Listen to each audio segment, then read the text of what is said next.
BBC 97.3. Iain Lee's Good Evening. Good evening.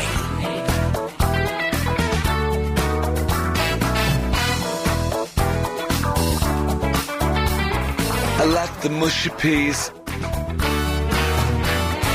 I like the mushy peas. I like the mushy peas. I like the mushy peas. I like the mushy peas. The mushy peas. I can't get enough of that. Oh, seriously?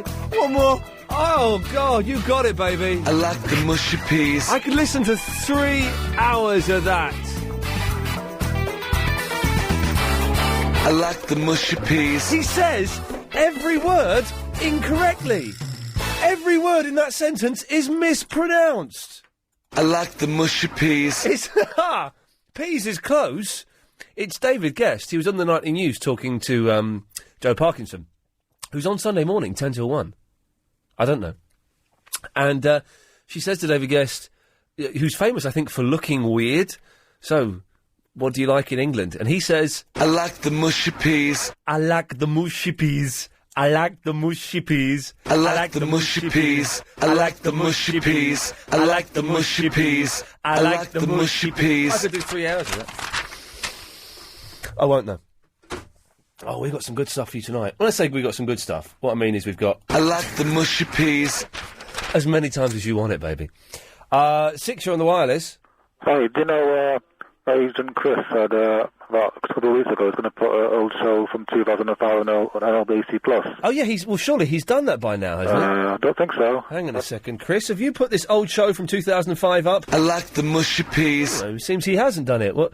Wait, Chris, stop swigging that fruity water we got for free from the garage. Ugh. Yeah, that's why I gave it to you.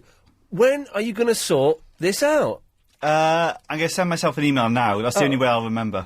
Well, no, because otherwise Richard has to keep phoning up and hassling us. And he's correct to hassle us because we promised something that we ain't delivered yet. It's my name that's on the front of this bus, OK? You're just driving the bus. But I am the bus and you're in me, driving me. Make sure I go in the right direction. I don't want to go on another route. Yeah, but I can't get out of first gear. We'll sort it out. Can you give us a call next week? If it's not up by Tuesday... Richard, could you call us? Yeah, we'll do, yeah. All right, good lad, thank you. Yeah. There we go. He didn't sound happy. Do it! Do it now! Yes, line 4. The Iain Lee Good Evening Show is brought to you by the letter B. Oh. B is for banana, in association with Dragon Meat Sausage. Here we go, banana buns! We'll bring it on earlier than I thought we would. Let's have it now! Yeah! Oh, you can have one in the morning, or have one in the night. Share some with your best friend, that'll make you feel alright. Bananas are so healthy, bananas are so fine. B is for banana, Costa Rica to Savannah, Ecuador to Montana, from Latin America to your hometown. Taste, a smile on your face, it's a great way to start your five a day. B. What's it for? For banana. Come on! It's also a bummer. Ooh. I'm loaded with all the good stuff, like fiber and vitamin C. A big yellow bunch of potassium, and I give you lots of energy. Bananas Bob's downstairs. Delicious. Bananas are so easy to eat. B is for banana, Costa Rica to Savannah, Ecuador to Montana, from Latin America to your hometown. Sweet to your taste, a smile on your face, it's a great way to start your five a day. B is for banana. Here we go, guys. I'm the perfect snack for your backpack. Banana, go banana, just peel the peel away. Banana, peel every day, makes you feel good when you work or you play. I'm your favorite, make no mistake. PJ! G is for banana, Costa Rica to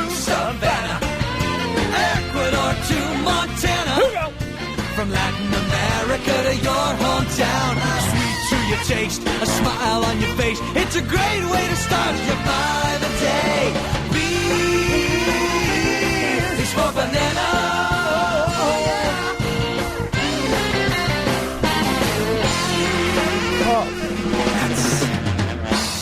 I was playing the drums all the way through that. I'm shagged. What was B for again? Let me think. Here we go, banana buns. Oh, you can have one in the morning or have one in the night. Share some with your best friend. That'll make you feel alright. Bananas are so healthy. Bananas are so fine. B is for banana. Costa Rica to Savannah, Ecuador to Montana, from Latin America to your hometown. Sweet to your taste, a smile on your face. It's a great way to start your by the day. B is for banana.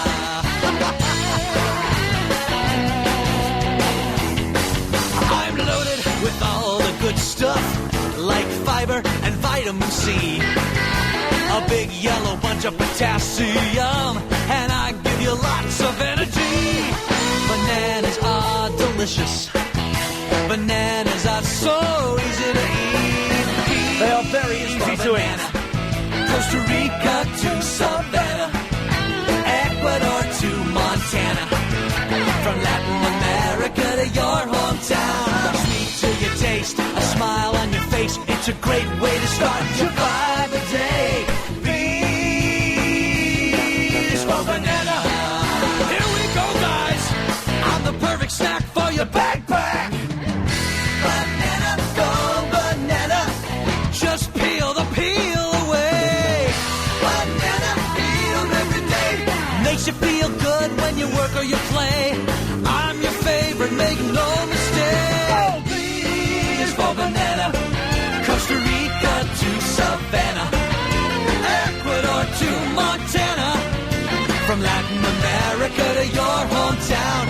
Sweet to your taste, a smile on your face. It's a great way to start your by the day. B is for banana. Whoa, whoa, whoa.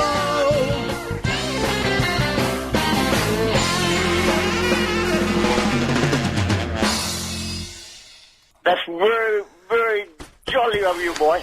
I am shattered. 3, you're on the wireless. My banana's not bendy, just right for peeling. There we go. Why did I try and play the drums to that song twice? Well, I'm really knackered anyway. 2, you're on the wireless. How much the fool who is sent to Rome excels the fool who is kept at home. Oh. Speaking of roaming, would you like to buy my 1977 bay window VW camper that's on eBay that's going to finish in 2 hours? How much is it going for? At the moment, it's up to 2,000. I'm all right, cheers. Bye, mate. Bye. Bye. 1, you're on the wireless. Hello. Oh, no, you're not. What's wrong with that? Hello, line 1. Hello. I want your expert opinion on a few things. You've got it. Right. What do you think about mummy's boys? Not a lot. Next. What's your definition of them? I don't know. You don't know? Well, what's your definition? Do you think if a man were to get married and he's a mummy's boy, do you think his marriage is going to last? What do you mean by mummy's boy? Exactly. I'm asking. Well, no. But you're using the phrase. What do you mean when you use the phrase mummy's boy? I mean, like when you're in when you get married or you're in a relationship, would your mum's opinion come above your wife's opinion? That's a mummy's boy in your definition, is it? Yes.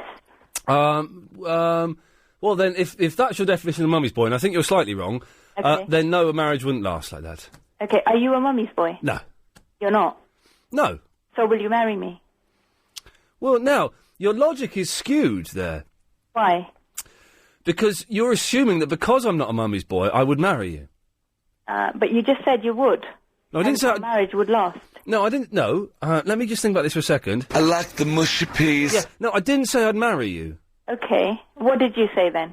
I said that if someone who was a mummy's boy, using your definition, which I think is incorrect, did get married, then the marriage wouldn't last. Right, but you said you're not a mummy's boy. That's so correct. Our marriage would last.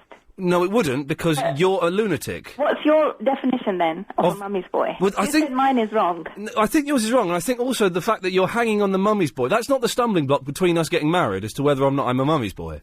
Okay, what is the stumbling block then? I don't know who the hell you are, and I've made it a strict policy never to marry any of the callers. Okay, fine. All right then. Yes, yes. I like the mushy peas. I can't get enough of that Nick Ferrari poo-poo trail. I just can't get enough, and I think I've worked out what the innuendo is. I think that Nick is, by saying poo-poo, means, hang on well, let's not even have that conversation on the air. 0870 90 90 973, call's going straight to air. Yes, line 3, you're on the wireless. Oh, good evening, is that Iain Lee? Good evening. Good evening, Yeah. Buddha. Iain? Yes, Buddha. Now listen, Yes. my good friend JC Yeah. and Allah, they come round, they give me a godcast of your show. Oh, fantastic, yes. Now, I like this a lot. Now, listen, Iain. I heard a very old one of yours about hoodies going back about 2 years. Hoodie! Yes. Hoodie! Yes. Now, Iain, apologies for being 2 years too late, but Okay, you are talking to a Buddha in a hoodie in the hood. Okay, so that makes you a Buddha hoodie. Hoodie. Exactly. Now, would you like me to describe my hoodie? Well, yes. It's green, and on the back it has "Born to Kick Ass." Well, Buddha, listen, thanks very much for that. Let's go to line 8. 8, you're on the wireless.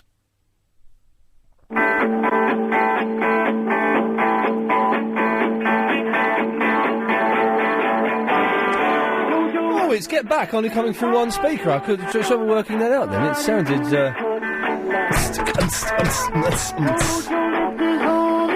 Yes. Someone likes phoning up and playing the Beatles, and do you know what? I like the mushy peas. Yes. We'll let the Beatles go on in the background there. Let's go to line 9, you're on the wireless. Oh, what's wrong with this? 9, you're on the wireless. Good evening, Ian. Good evening, line 9. Are you going to do the bus story tonight? Yes, sir, I am. Well, I'm thinking about it, and I'll tell you why. Go on then. I was forced to listen to John Holmes doing his show. Right. He told a story on a bus.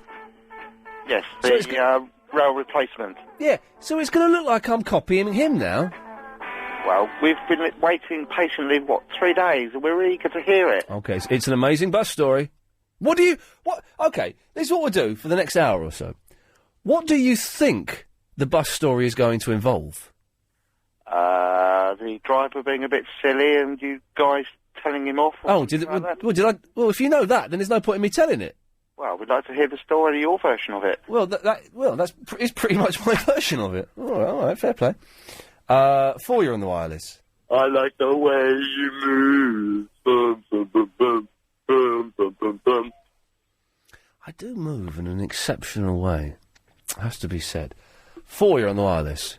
Hello, Ian. Hello. You know that tune you play for Triple M on a Sunday night? The Triple M theme music? Yeah. Yes. Is that Peter's breakfast machine music from Family Guy? It is, but originally, it comes from the Pee Wee Herman film. It comes from a Pee Wee Herman film. Now, in a Pee Wee Herman film, he also has a breakfast-making machine, so I'm guessing that's why Family Guy... Okay. I like the mushy peas. I like the mushy peas. Okay. Goodbye. I like the mushy peas. So do I. I like the mushy peas. I do too. I like the mushy peas. Sounds kind of Borat-esque. It does, but he's actually an American. Can you believe that? And what does he like? I like the mushy peas. I like the mushy peas. Yes, line 9, what have you got?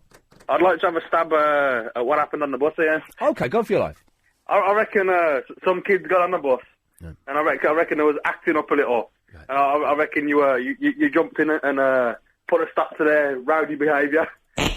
I'll tell you that, although, a couple of weeks ago, I was on the bus, and I sat at the back, because you know at the back of the bus, downstairs, you get the seat in the middle, and it's got arms. It's the only seat in the bus that has arms. So I sat there, and then these 3 young kids, they were about 12, came and sat around me, and they were just chatting and stuff, and I was doing the thing of just looking straight ahead. I didn't want to make any contact with me. And then one of them started laughing, and he was obviously laughing at me. Yeah. And his mate said, "What are you laughing at?" to him, and he didn't. He said, "I'll tell you later." And so I turned to him and said, "Yeah, mate, what are you laughing at?"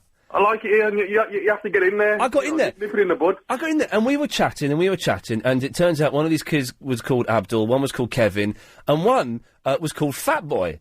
Oh, my God. Apparently so. And bearing in mind they're 12, so I'm chatting with them, we're having a laugh and stuff like that. Was that at a choice he was called Fat Boy, or was that just like his nickname? Well, Kevin told me he was called Fat Boy, and once that name was out, Fat Boy looked very unhappy. Anyway, they were getting off the bus, and they were being a little bit cheeky, but, you know, in quite a positive way. And Kevin went, "All right, mate, see you later," to me. I went, "See you later, Kevin." He said, "Say goodbye to our mate." So I went, "All right, bye-bye, Fat Boy." And well, they had a laugh, but I think one of them went home and had a little cry that night. I don't blame him. It helps sometimes. It does, yeah. But no, you've got the wrong answer, I'm afraid, Sifu. Ian, can I just congratulate you on that start to the show tonight? It was amazing.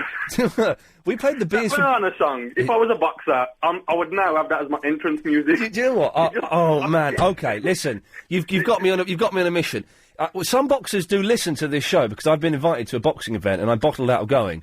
But if any boxers are prepared to use the Beers for Bananas song as their entrance music, I will give £5 to them. Ian, yes. I'll match that up for myself. All right, that's a tenner. There's any young aspiring boxers out there, or professional boxers, Bruno, you want to make a comeback, there's 10 quid with your name on it. You've just got to walk out in a professional event or an amateur event with that as your music. It's a good... Also, yes. With a banana. With a banana, yes. You got to show your passion as well, yeah? It is better than any song on Revolver. I tell you that, man. It's a fantastic bit of music.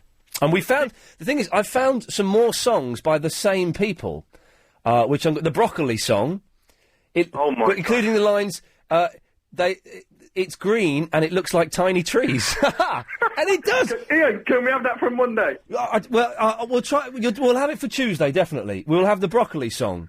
I like it. I'm looking forward to it. Cheers, Steve. Thank you very much for that. Maybe we'll try and have it. Monday or Tuesday, we'll have the Broccoli song. These guys have done a whole... it's like an educational thing. I found it on the internet. And it's like a whole learning. Well, that's what educational... I'll stop, shall I? Yes, Line 8, you're on the wireless. Oh, did you see it? Oh, wasn't it good? I bet you thought those first 10 seconds you thought my dreams had come true. Oh, well, now, can I tell you something? Yeah. And then I'll explain what we're talking about. Apparently those dreams do come true. My dream comes true before the end of this series. Does it really? This is what I have heard, yes. In a moment of self-sacrifice... well, there you go. He done. We're talking about Lost, by the way, and Leon and I and Agent Chris have all seen this Sunday's episode. Chris and I watched it today. It is fantastic. Oh, it's a Desi special. I love Desi. It's good. It's a great episode, isn't it? And thank you for that picture you sent, because I was able to point it out and look cool. Oh, did you? Oh, good. I'm glad you know. I'll send you some more stuff during the week. Always do, mate. Leon, thank you for that. Cheers, mate. It's a good episode of Lost this weekend. We're doing the Triple M show Sunday night, 10 o'clock, but you're allowed to miss the first hour to watch Lost if you want, because it's fantastic. Yes, Line 4, you're on the wireless. And now it's back to Topless Poo-Poos from Roehampton. Nick Ferrara used to do live TV. It's a reference to poo-pooing. 4, you're on the wireless. Good evening. I love Carfash and Chips. And Wally. Well, thanks very much for that contribution. 10, you're on the wireless. Hello, it's Mr. Rioli. Hello. I want to sing this very lovely song, Mr. Rioli. Okay.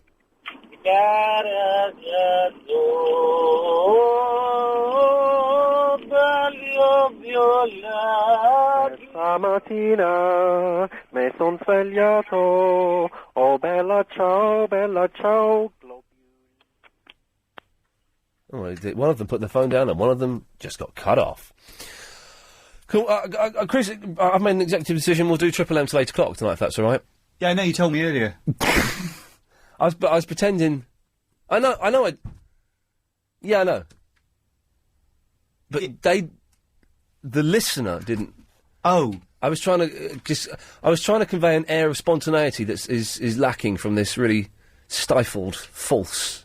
But we rehearsed the show. I know we rehearsed the show. That's why it's stifled and false. I'm trying to put an air of Who's squeaking? Alex? That's his elbow. That's his elbow making that noise. How terrifying is that? I'd hate bit to of be, oil, I think. I'd hate to be that old. Chris, give him some of your oil. 6, you're on the wireless. Globule. Okay, it's spreading. 8, you're on the wireless.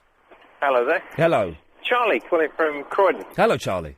Hello, mate. I wanted to call you about... You were talking about Slough the other day. We did a whole Slough special last You week. did. That's where you're from, isn't it? That is. Do you ever watch Road Wars at all on Sky One? No, I don't. What's Road Wars? Oh, man. Every episode, the police are coming from Slough every time. Oh, do you know I have seen it? It's the Have you not noticed that, honestly?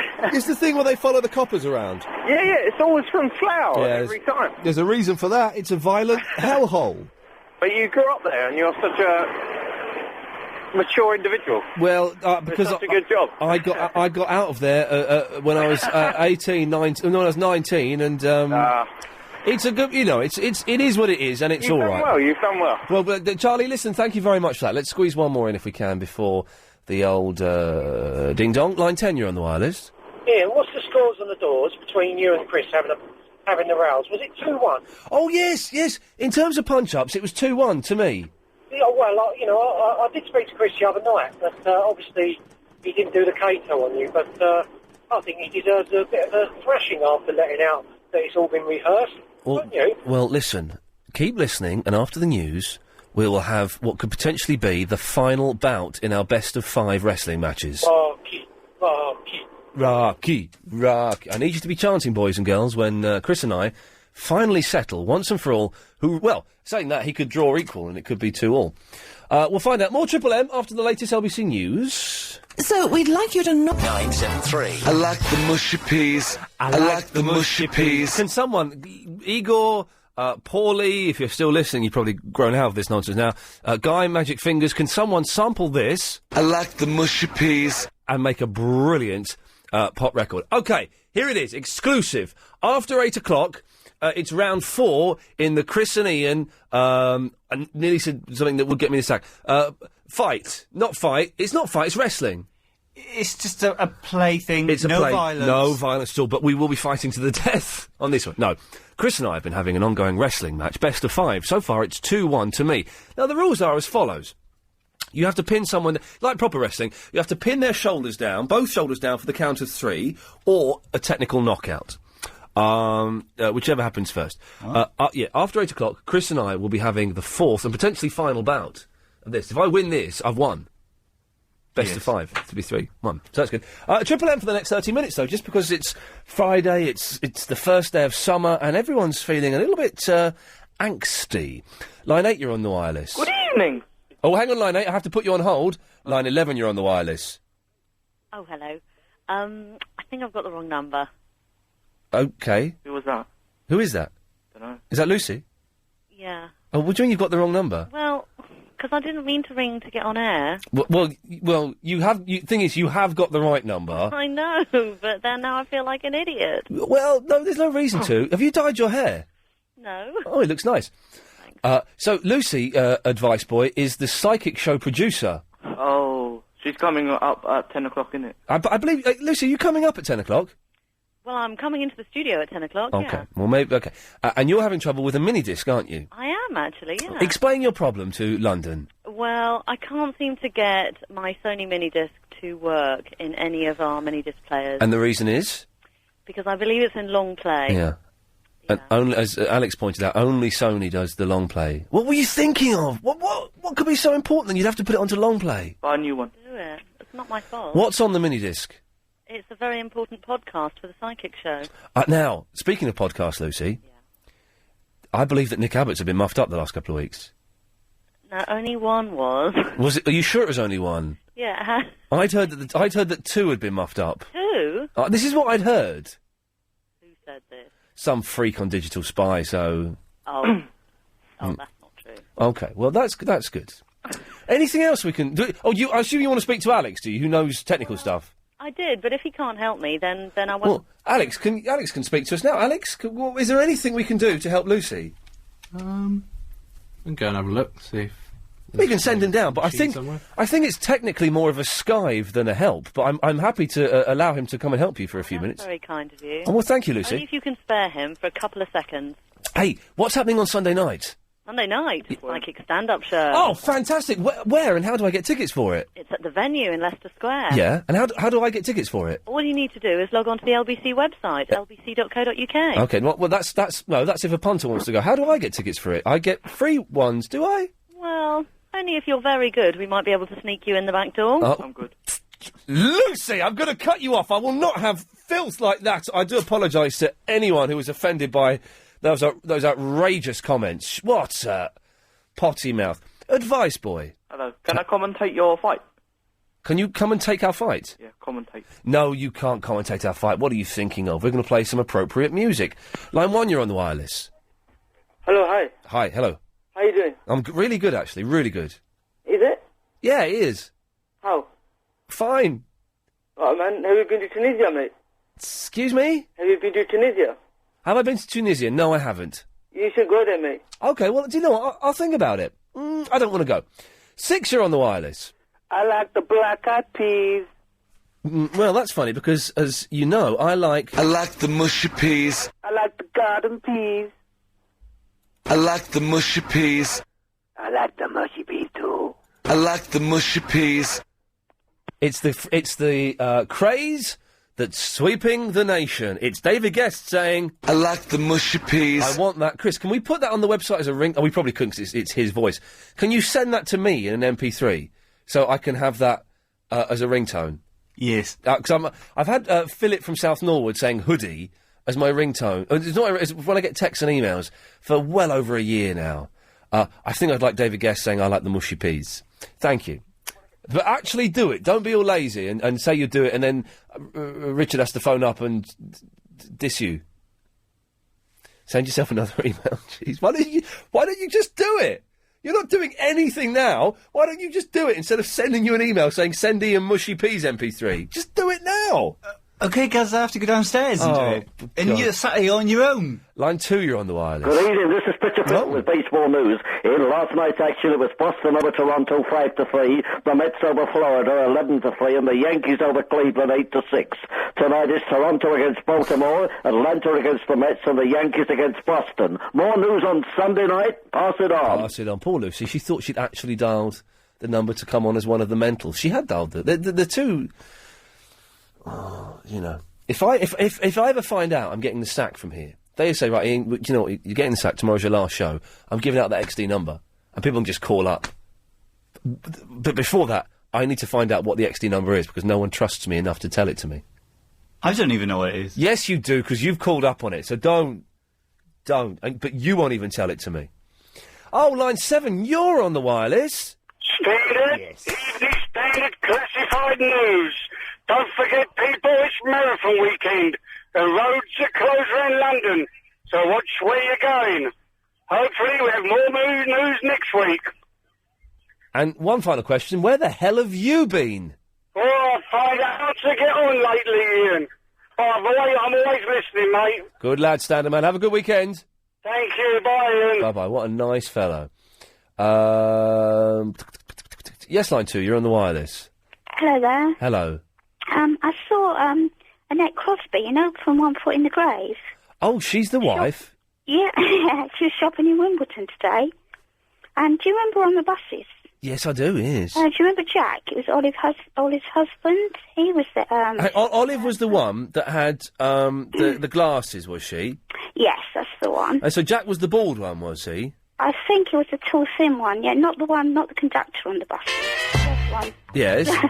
I just want to know, I wonder if any of your listeners have seen any people, like famous or not so famous people near them. But, I'll tell you what, let's narrow that down. If anyone has seen anyone famous today... famous. Only today. Oh, well. It's got to be today, otherwise we're not touching it with a stick. Okay. So if anyone has seen anyone famous today, then call up James O'Brien on Monday, 10 o'clock.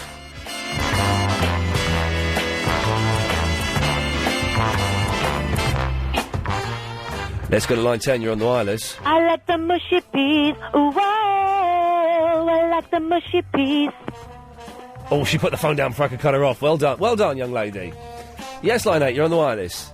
Ian, about wrestling matches. Yes. Can I just point out that in addition to pinning your opponent's shoulders to the floor for a count of 3, there is another way that you can win Yes. a wrestling match. Yes. It is, by submission, which involves where you are able to make your opponent squeal with excruciating pain to the extent that he says, yes, I submit to you. I don't think we should go that far. Well, it's another way of winning. Okay, I'll bear it in mind. Line 10, you're on the wireless. Hello, so the last caller, I have to talk about the last caller, about the wrestling, if you don't mind. Yes. Right, well, when he was talking, I got the impression he was pleasuring himself. I think he was getting pleasure out of making the phone call, if that's what you mean. A lot of people do get pleasure out of making phone calls to this show, which is why it's such great fun to take part.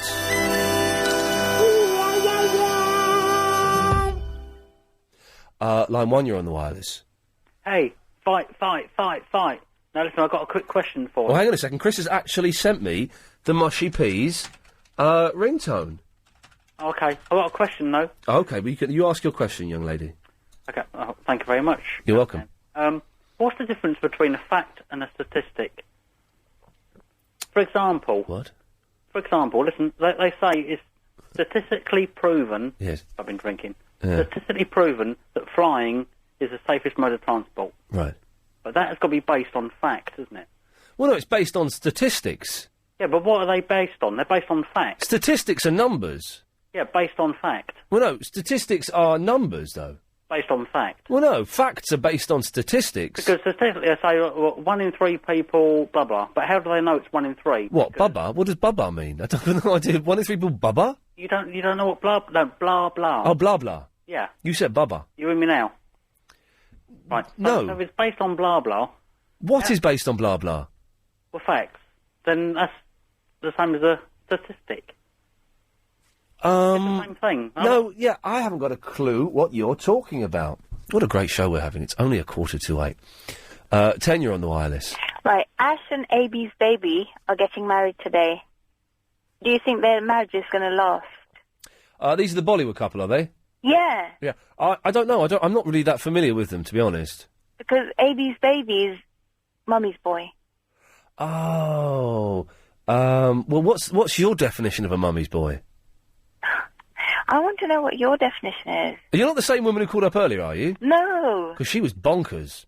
no, that's another bonker lady. I'm not the bonker lady. What's your... No, listen, I'm not the one bandying the phrase mummy's boy around, so what's your definition? Well, that's what I want to know, because someone said to me that AB's baby is a mummy's boy. His name's AB's Babies. Did you say his name is AB's Babies? AB's baby. AB's baby? His name's Abhishek. Shake. But what's AB's baby, then? He's a mummy's boy. He does what his mum tells him to do. He broke off an engagement with the... Well, you don't know that, girlfriend. you don't know that he did that because his mum told him to. Of course, he admitted to it on a TV programme. Well, I don't know Said that he it. said that. I don't believe he said that. Would you break your engagement because your mum didn't like the girl? Do you know what? I wouldn't, but saying that, my mum has been right about every girlfriend I've ever had. She's been absolutely spot on about every single one. Yeah, the ones that were good and the ones that were bad. She got it right every single time. Sometimes. Were there any good ones? Oh, there's been I would say there's been 2 good ones. Yes. Oh, 2 or so why 3, haven't 2. you proposed to them? Because what? Why haven't you proposed to them? Because I'm a mummy's boy. Okay. Yeah. Okay. Well, I'm glad we cleared that one up. There's been a couple of good ones. There's been a couple of rubbish ones, but my mum has always spotted them years before me. Anyway. Travel news now. Here's Amanda Redmond. Well, the motorways are looking... Okay, we're being not spectacularly lazy. I think we're being spectacularly brave and creative. Yeah, right. By doing Triple M for the whole first hour of the show. 0870 9090 973. Yes, line 1. Hello? Hello there. Is this Ian Lee? Yes, yes, it is. Is this a kid? Yeah. Nice one. Will you tell your bus story? I'm going to tell the bus story this evening, although most people have guessed it. I think I might have given away too much, and it's not... What do you think my bus story is?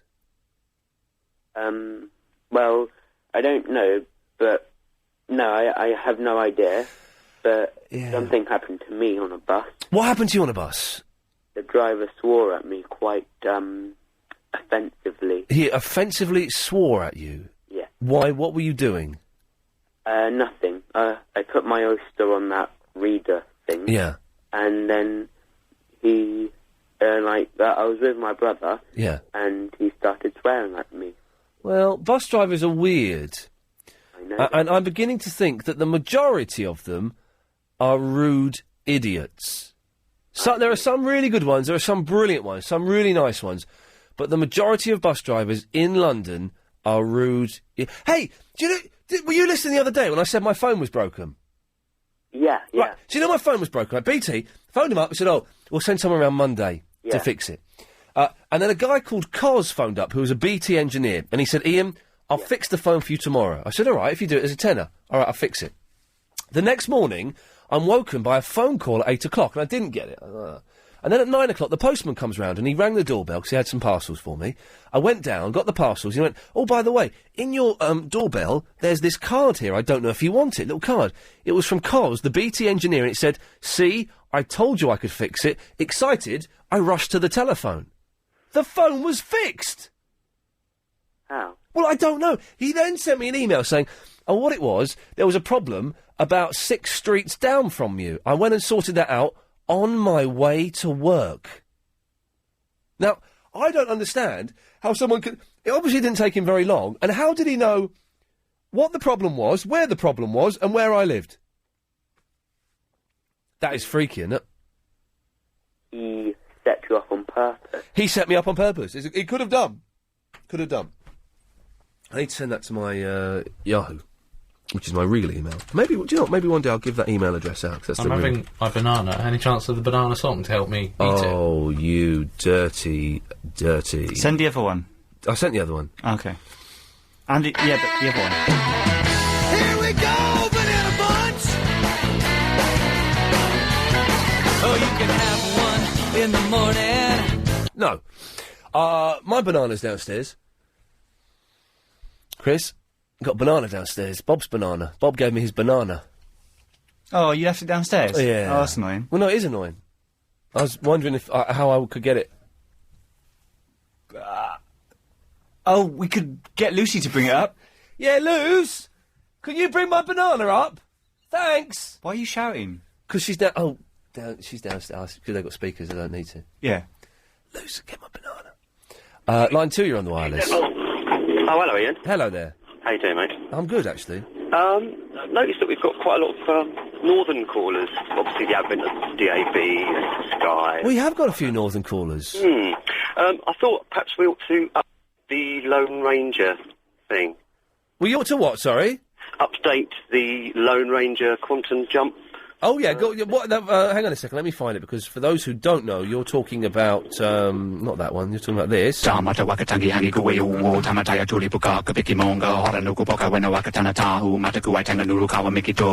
thinking of updating it? Shall I do it?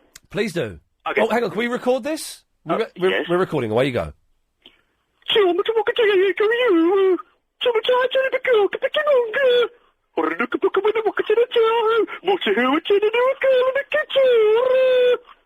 Something like that? Yeah, something like that. 5, you're on the wireless. Hello. Hello there. Chris? Ian? Richard? Do you fear Chris Hawking from the Psychic Show? Ever so slightly, yes. I think that maybe, like, his programme is too off the wall and unpredictable for you. Who is this we're talking about? Chris Hawking from the Psychic Show. Oh, I thought you meant Jim Davis. No, I don't know who you... Oh, there's some dude off the Psychic Show that you fear. I don't know his name. I think it's Chris Hawking. I don't fear Becky Walsh. The other fella. I fancy Becky Walsh. Yeah, the fella that you fear. Oh, Becky Walsh. Let's all just have a moment, just perving over Becky Walsh, shall we? I've never seen her. Good, eh? Becky Walsh. But I was thinking that maybe that Chris Walsh is, you know, he thinks outside of the box. I don't know who you're talking about, but thanks very much. Yes, line 7, you're on the wireless. Hello? Hello there. Yes. Hi, is that Ian Lee's show? It certainly is. How you doing? I'm all right, thanks. I've had a really good day, so I'm fine. That's good. Hmm.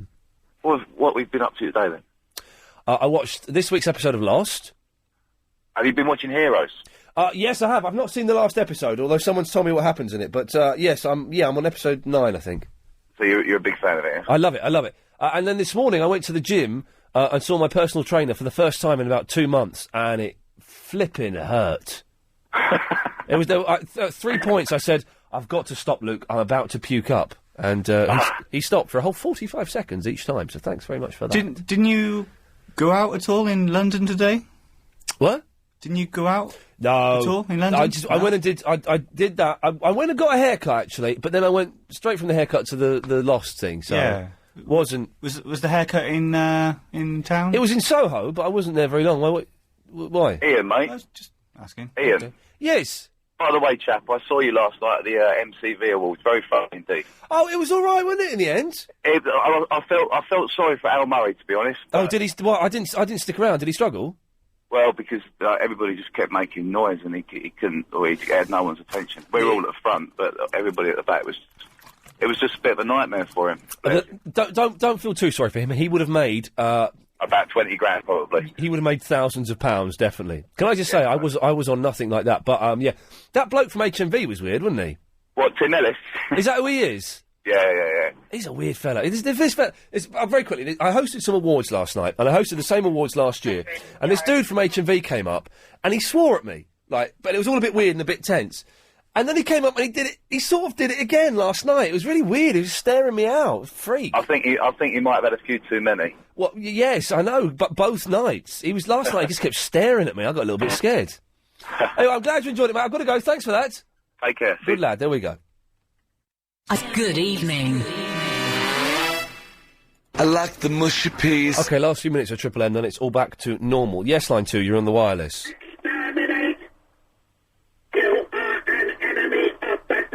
Okay, that's someone playing a Dalek down the phone. 8, you're on the wireless. Oh, good evening. Good evening. Ian, that bird who phoned up about Jack-Off on the buses. Yes? He's been dead for ages. I thought he had been dead. Yeah, he's been dead for a good couple of years now. Yeah, I thought so, but I didn't want to say anything because I was a little bit bored by her. Straight up, he's brown bread, mate. Okay, well, thanks. Yes? You know when he was on the buses? Yes. Jack? Yes. God knows how he pulled so many birds. Oh, yeah, because he was a very ugly, bald, old man, and he pulled all these, 18-year-old bits of totty. And he had those white mega rays, didn't he, when he grinned? Yeah, he did. Well, listen, if anyone doesn't know what we're talking about a really rubbish programme from the 70s. Thank you for that. I thought, well, if you spotted a dead celebrity today, 0870 90 90 973. 4, you're on the wireless. Pantyhose. Okay, I think he said pantyhose, but I'm not sure. Line 8, you're on the wireless. Mr. Lee, this is a good idea you've got. Which idea is this? Dead celebrities? No, the hour-long Triple M. It's all right, isn't it? On a Friday, it's, who can be bothered, really? Yeah, you actually got calls for once. Yeah, I know. Do you listen to the Triple M on the Sunday? Yeah. Because then we get calls aplenty, yes. But we're about to enter the dead hour, and I'm expecting it all to completely drop off. Yeah. Never mind. I'll still listen anyway. Well, God bless you. Thank you for that. Line 4, you're on the wireless. I'll have you, butler. Good evening. That was terrible. You know that was terrible, don't you? I know, but I just thought I'm driving at the same time, and I shouldn't be doing that. Bye-bye, Mr. Ian Lee. There we go. It's an impression from on the buses. I'm translating for you, Chris, because you're young and you don't have a clue what we're talking about. What? 5, you're on the wireless. Hello. Hello there. I'd like... sorry. Oh, they bottled it. Well done. That's fine. Yes, line 7. It's Filberto here. I'm sorry about earlier what I said. I didn't mean it. Oh, it's okay. You're the man who's never had a threesome but come so much closer than I've ever been. Oh, you remember. I remember that. And recently I've had no luck at all, even with one woman. Oh, God. Well, we had a right sort phoning up the other night, Heidi, who was up for it, and she looked gorgeous. We saw her picture. Really? Yeah, she was delightful. Can you put me in touch with her? No, I can't do that. Filberto, I've got to go. Ian? Yes? Listen, how's your haircut today? Because the haircut can change my whole month. Do you know what? I need a bit of product on it now, but I came out going, do you know what? This is the perfect length. I love that feeling. I came out, I thought, it's not too short, It's not too long. It's the perfect haircut, yeah. I'm so happy for you. Have a good show, Ian. Thank you, Alberto, and that's thanks to Joe at the lounge in Soho. I paid him, so he's not getting a freebie, but he's just done the perfect haircut. You couldn't tell now, I need to put a bit of... OK, that's enough of that. 0870 9090 973. You call up, you speak to Chris. That's if he can talk after our bundle. The mushy peas. I like the mushy peas. Just waiting for Chris to get out of the loo, but you better wash his hands, because we're going to have... I like the mushy peas. Bundle, best of 5. It's 2-1 to me so far. I like the mushy peas. Kill the music, Alex.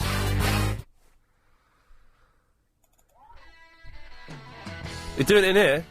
You're doing it in here? Come on then. Alright. I'm doing a bit... Alright, bring it on. Don't brundle me this time. Don't be too... Ah! Ah! Oh! Sweet buns! Oh! Oh! Oh! Oh! Oh! God. Oh, you're so strong! Oh, Wedgie! Oh, no! Wedgie! Oh, no!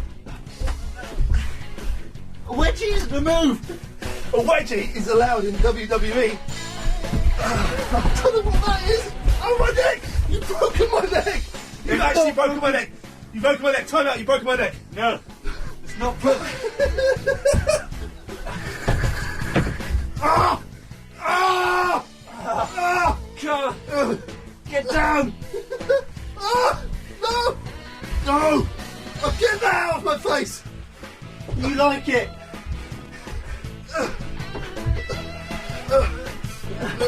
One! No, it's not down! One! It's not down! One! Two!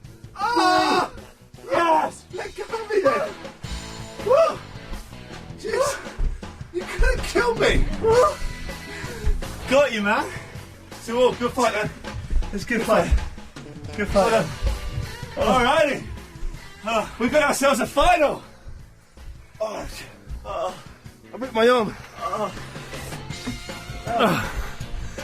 I feel sick.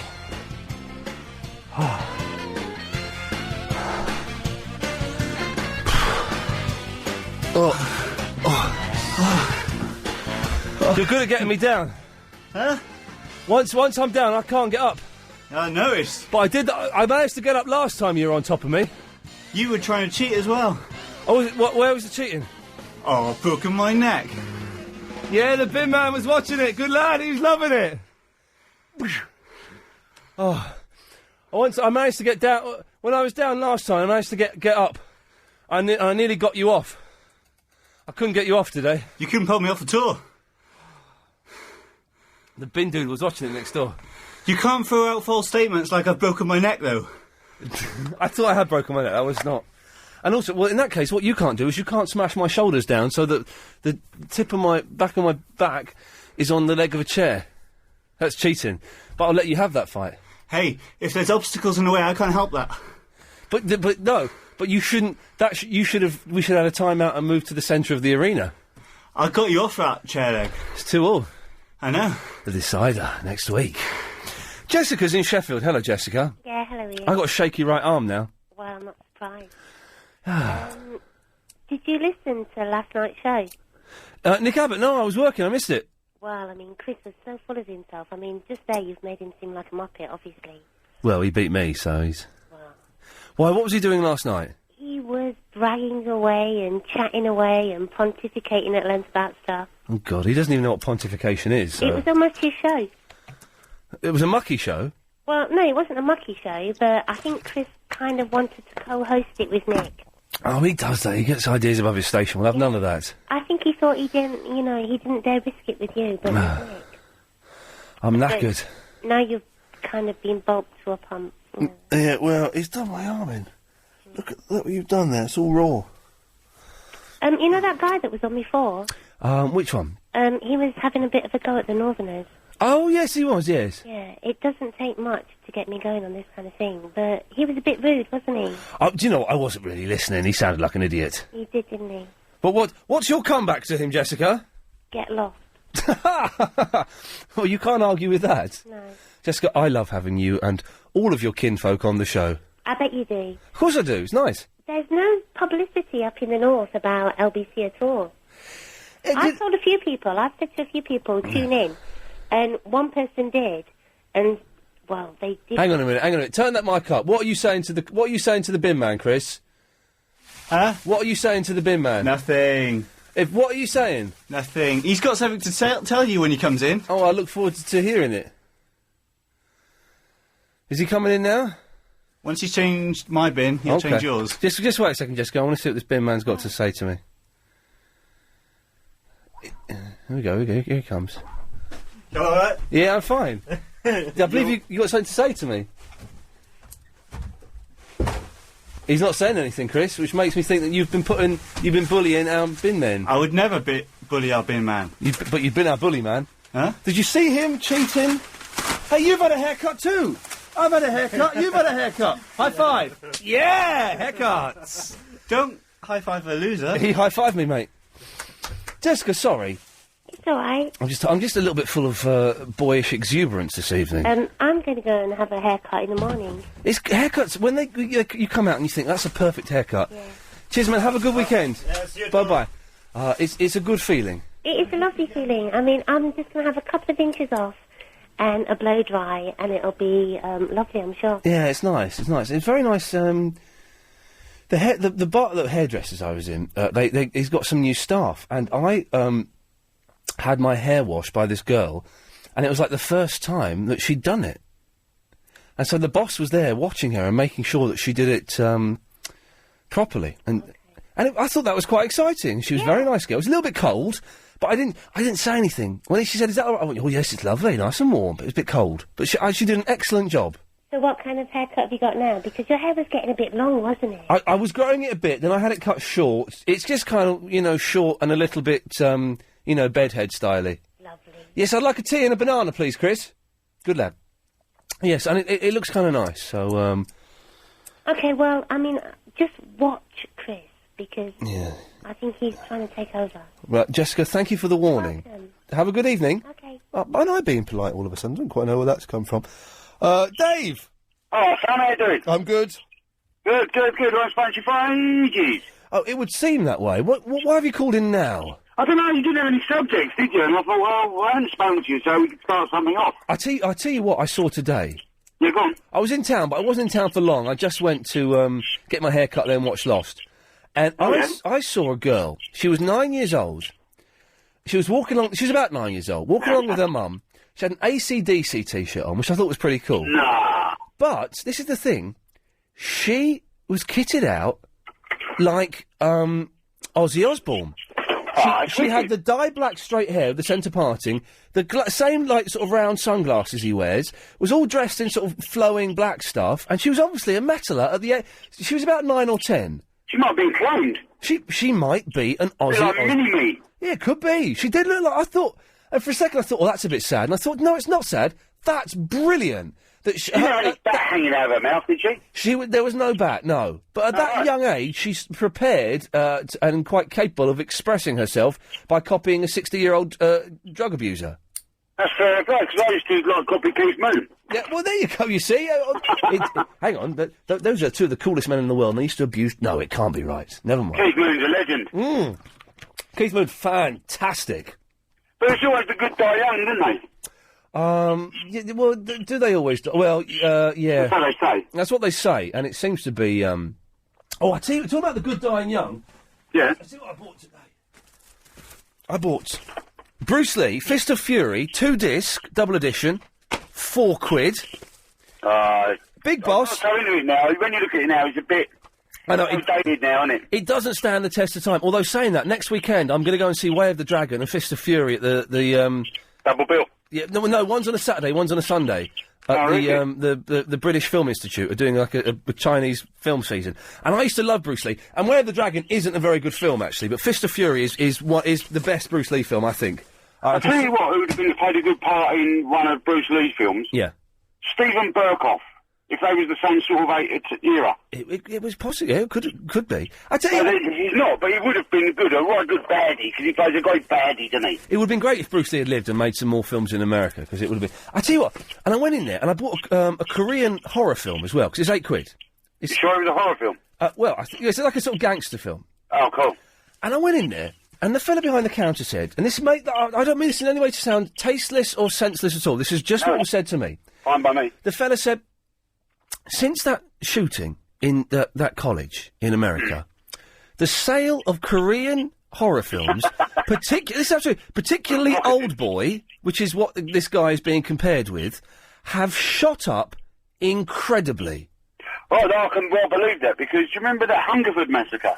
I do remember that, yes. Well, there was a big thing, because all of them, Driller Killer and Texas Chainsaw yeah. band. Yeah. And then all them all of a sudden, loads of sales of them all came flying out, and they was, like, all of a sudden, he's actually getting paid loads for something which was a rubbish film from years ago. It's mad, isn't it, though? Because, I mean, fair play, Old Boy, this film, it is a fantastic film, and if you haven't seen it, then go and see it. I don't know, you know, I've not really followed this story in America, so I don't quite know what the comparisons are supposedly meant to be. But it just seems odd that people would see that linked in the paper and go, well, let's go and watch that. It's mad, isn't it? It's a good film, though. Dave, I've got to go. That film, very quickly. Yes, sir. That film, an old one called Dr. Giggles. Oh, now that rings a bell. That is such a naff film, and what he does, he goes around and murders people. You don't actually see the murders, you see like a shadow. Yeah. And every time you see his shoulders bouncing up and down, he's giggling. Yeah. And he just looks like a right old perv, you know. Well, he does. But yes. Dave, listen, thanks for that. I may have seen Dr. Giggles in my youth, I'm not sure. 0870. I'm not going to give the number out because Chris is downstairs getting my banana. Travel news now, here's Amanda. If you're heading away from town on the... Home of the hits. His name was Vinny, he was a... Hello, Vinny. All right. Hello, have you heard me playing the clip of David Guest saying he likes mushy peas? No. I'm going to play this. This is David Guest saying, I like mushy peas. And then can you say it after him in the same style? Yeah. Okay, here we go. So this is David Guest. I like the mushy peas. I like the mushy peas. I like the mushy peas. I like the mushy pea. I like the mushy peas. I like the mushy pea. I like the mushy peas. I like the mushy pea. I like the mushy peas. I like the mushy pea. I don't know, it's always been a fancy of mine to do that. Okay, Verinda, how oh, hang on, because where's... Oh, and there's a tea and there's a banana. Before what I want to talk about Chris. something, yeah? Yes.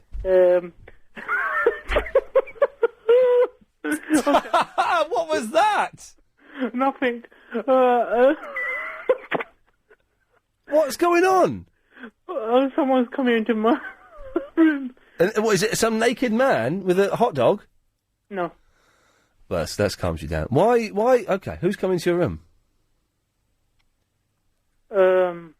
You're about to put the phone down on me, aren't you? Yeah. Okay, bye-bye.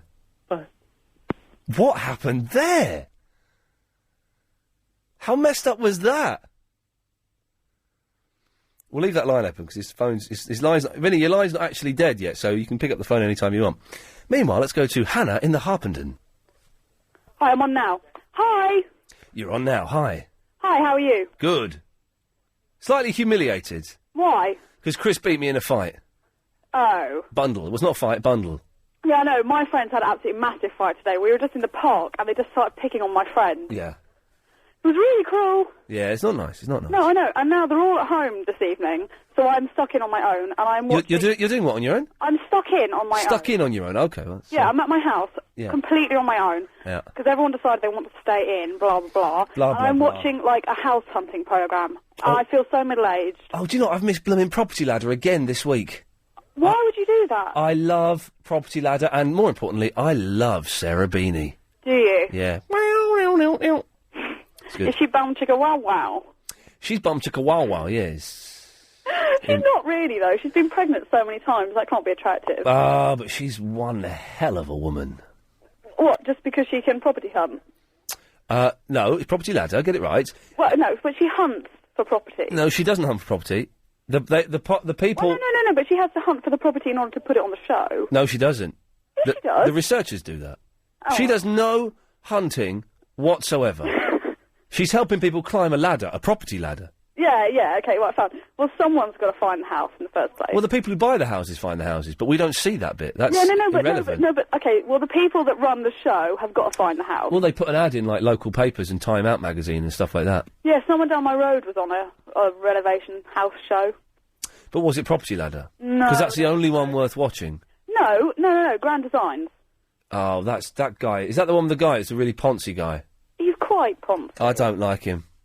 No. Oh, what you need to do... He's not American. I don't know why I'm doing that. No, he's not American. No, I don't know why I did American voice there. No, he's mildly, Steady. I think, yes, we'll leave that sentence where it is for fear of litigation. So, Hannah, you've called in for something. I called in because I was bored. Yeah, tell me about it. Me too. I'm really, really bored. All my friends went out and left me on my own. My family went out. I feel middle-aged because I'm eating cold noodles. And I'm drinking How old are you, Hannah? blueberry juice. Guess. Well, when you started, I thought you were 15. No, 16. Oh, are you? Almost 17. Then I was about to say, but actually, you sound about 30. Oh. Because you speak like a mature woman. an old woman is what... You sound like an old woman is what I'm trying to say.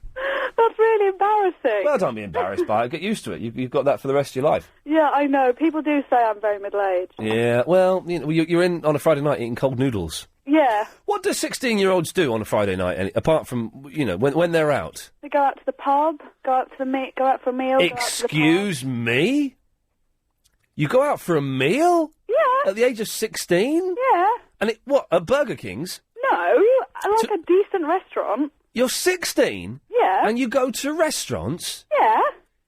I don't think I went out My for... sister's 12 and she goes to restaurants. What, with her friends? Yeah. And there's no adults there? No. Who pays? She does. But she's 12. Yeah, but my parents give her money, then she goes out. And she goes to... She's 12? And she goes to a restaurant with her 12-year-old mates, and there are no friends there. And what? She calls the waiter over? Yeah.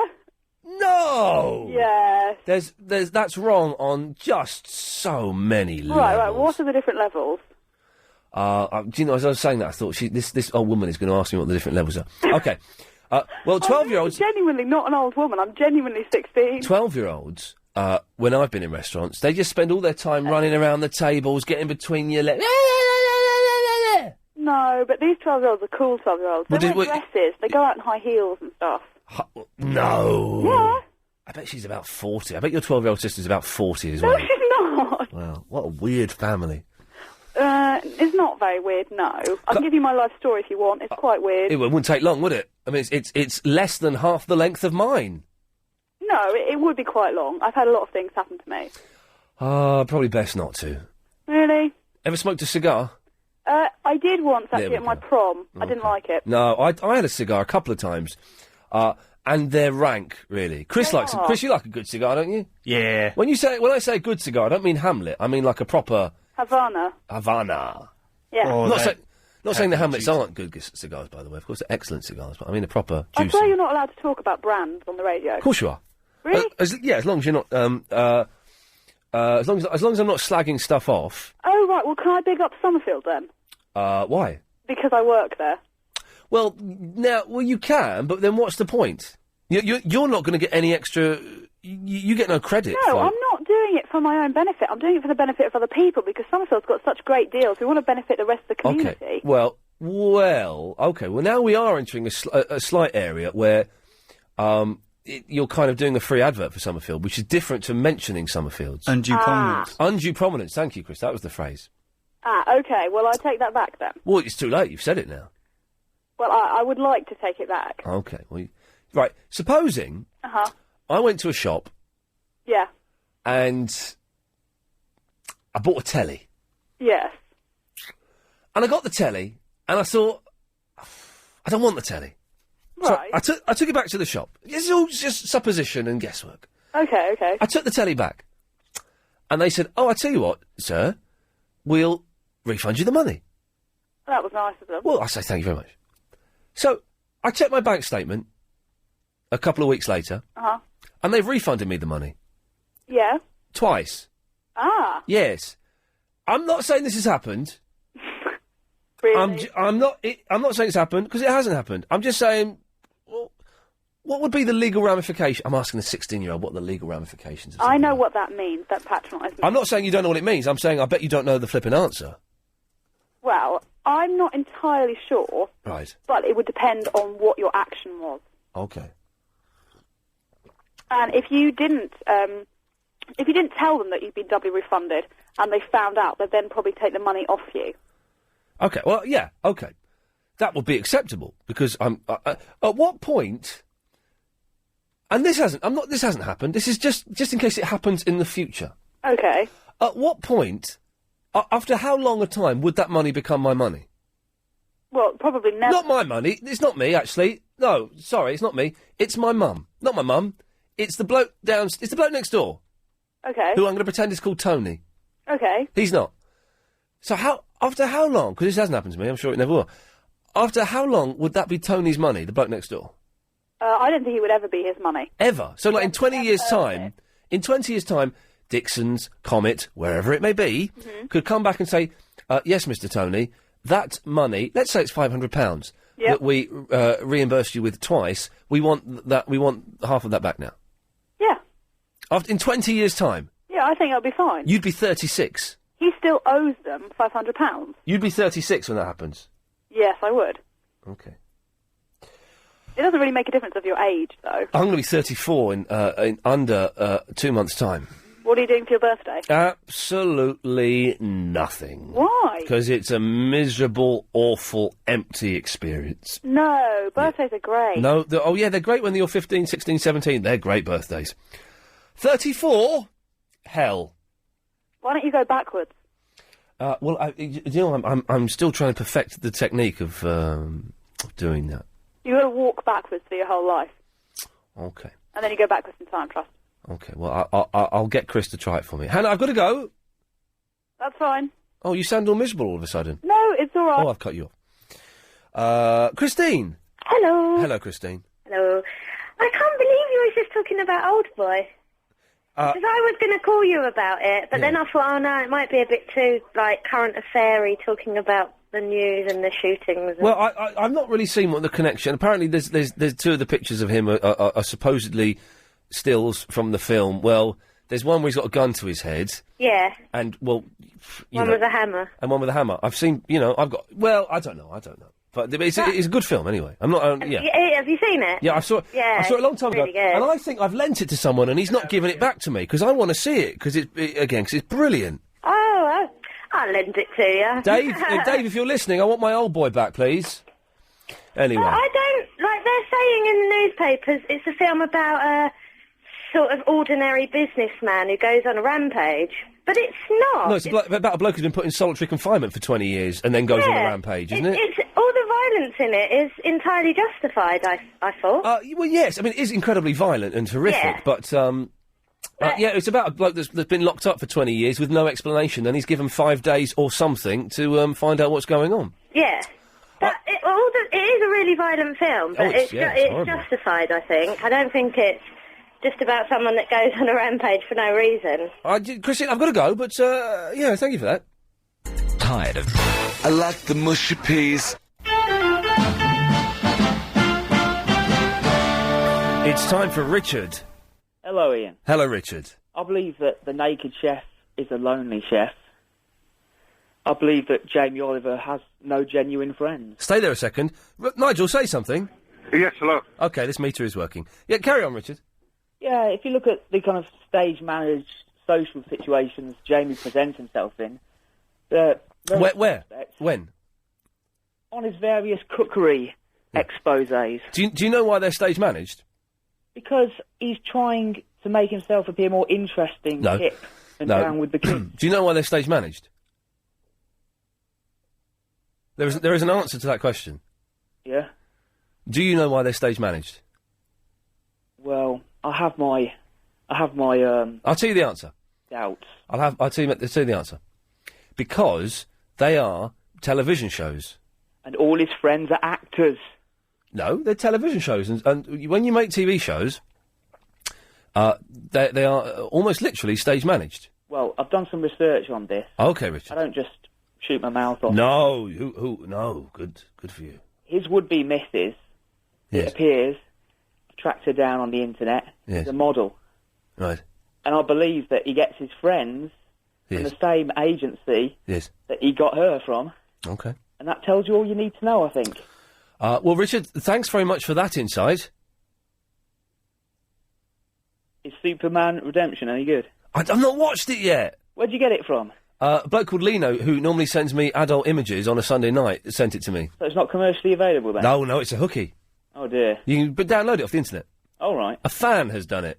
Excellent. Yeah. Well, thanks, Richard. All right, mate. There we go. Good lad. I've not had a chance to see it yet. Nigel! Yes, hello there, Ian. Yes, sir. Well, if I may say so. Thank you. And you have a great show. Thank you. But I think you're missing something. What's you that? know, I've tuned in, especially to listen to you, to tell me about the bus story. Well, the thing is, listen to this. John Holmes was doing a bus story today. A lot of people have guessed what my bus story... Nigel, what do you think my bus story is? I have not got a clue. Okay. Well, shall I tell it to you? Absolutely. I think we've bigged it up a little bit too much, though. I don't think so. Okay. Do you want to listen on the phone or do you want to listen on the radio? I'll listen on the radio. Okay, Nigel. You can take another caller. Okay, thank you. Randall. It's Skinner. It's what? It's Skinner. Skinner? Yeah. Who's Randall? My manager. Okay, well, hello, Skinner. Thank you. Hello. You want me to speak? I don't really, but now is the opportunity for you to do it, if you're going to. Okay, I want to talk about wrestling haircuts. Okay. I think they're the best. Well, brilliant. Thanks very much for that. He was an idiot, wasn't he, Betty? Oh, hello, Ian. Hello, he was an idiot, that lad. Yeah.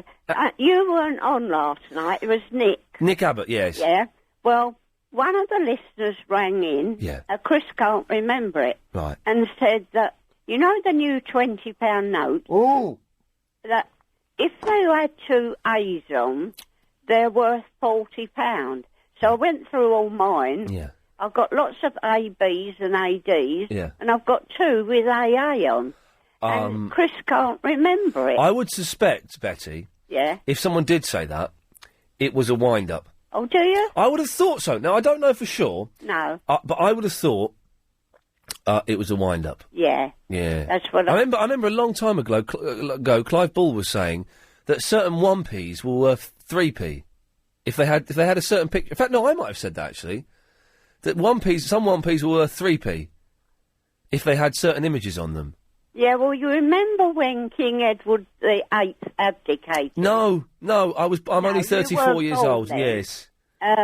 Well, He was the one who went off with that American tart, Mrs. with that Simpson. Mrs. Simpson. Oh, what a cow! Well, they made 500.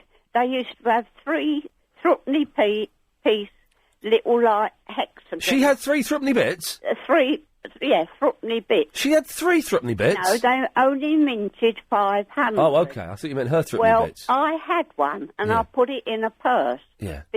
But a few weeks ago in the paper, Yeah. I read that one went for £250,000, Sweet.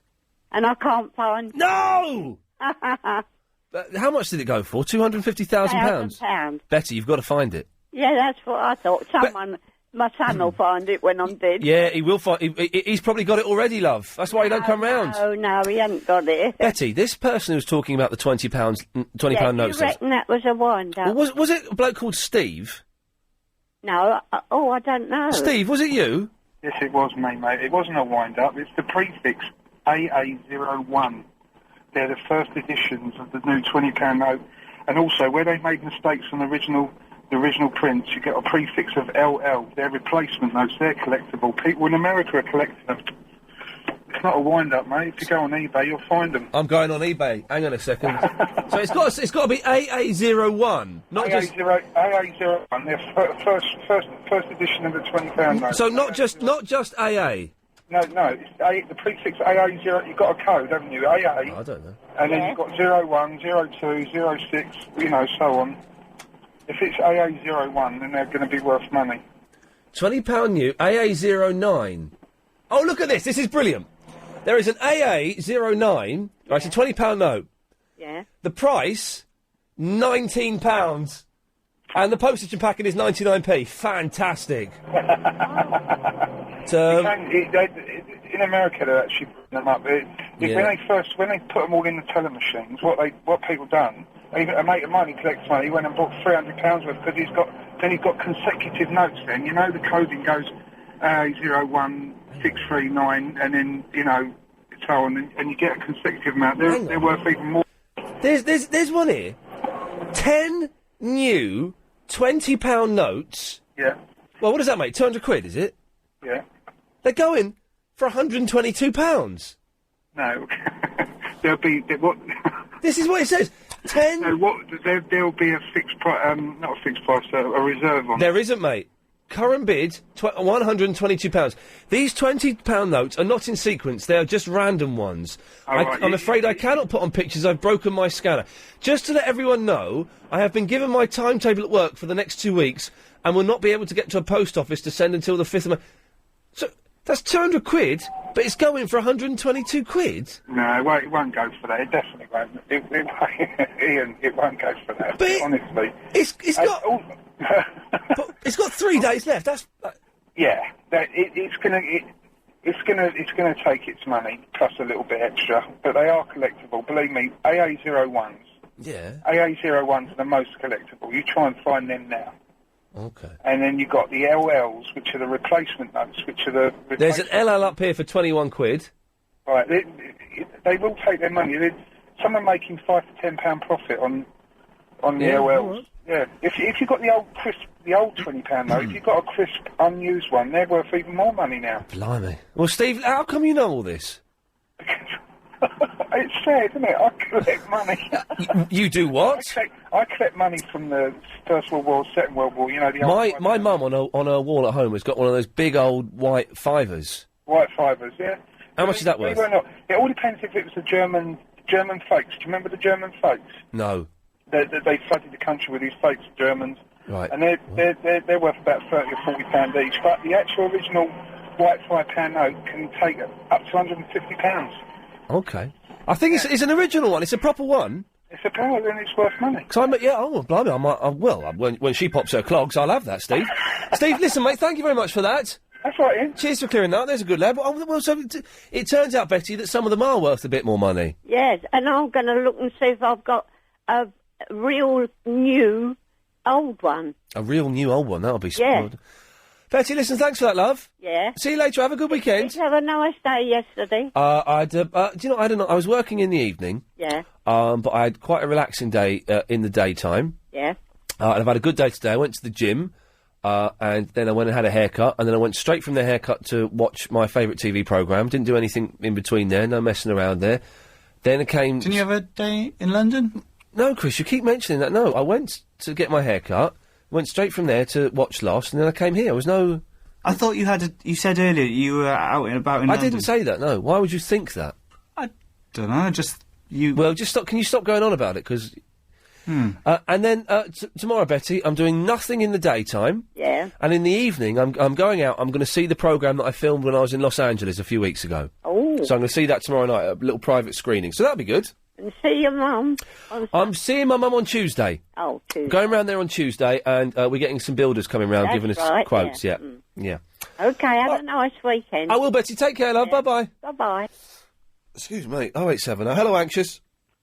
All of which makes me anxious. Yeah. Okay. Well, you can say that. 0870 9090 973. Now, I have asked everyone not to send me any emails, but we've had literally no emails this evening, which makes me think maybe the email machine is broken. And we do. So I tell you what, I'll ask you now. Don't just send in emails because I don't like it, and it's kind of pointless, really. But you can start sending in your blogs for tonight's show. Yeah.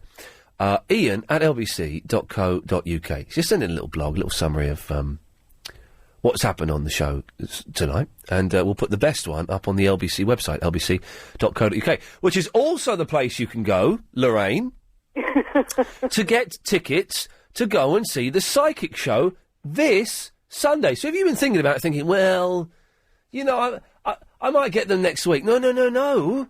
You have to get them now because the show is on Sunday evening. Because I want to see it. You don't want to see it? I didn't say that. What did you say? What did I say? You just said something, and I thought it was, but I don't want to see that.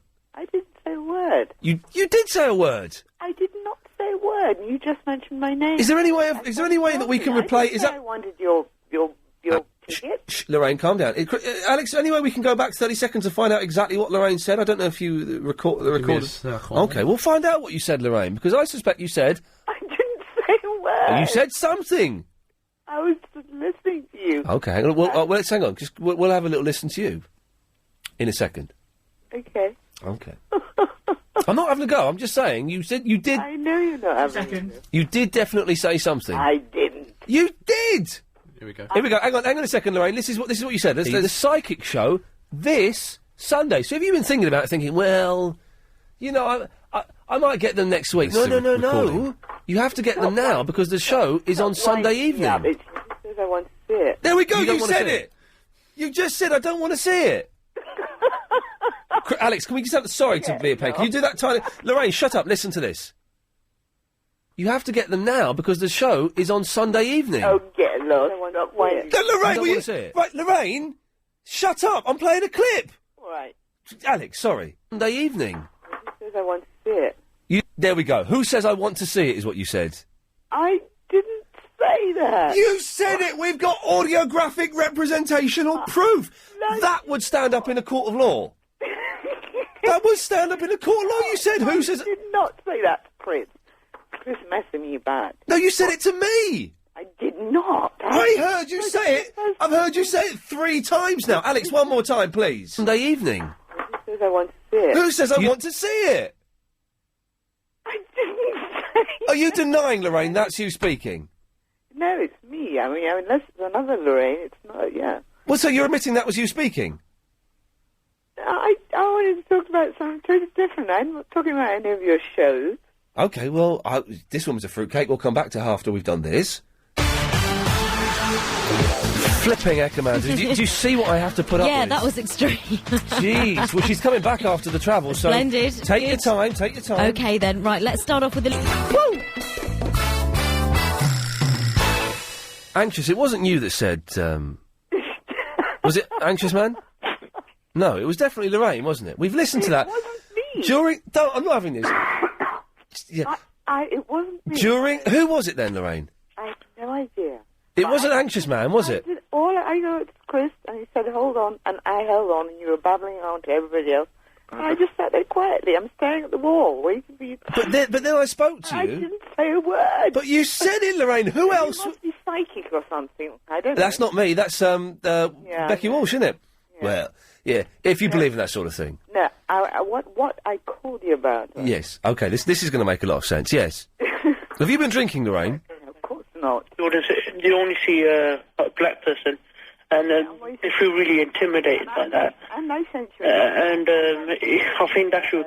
I think people should realise it's just not only black people who are getting who are involved in. Verinda.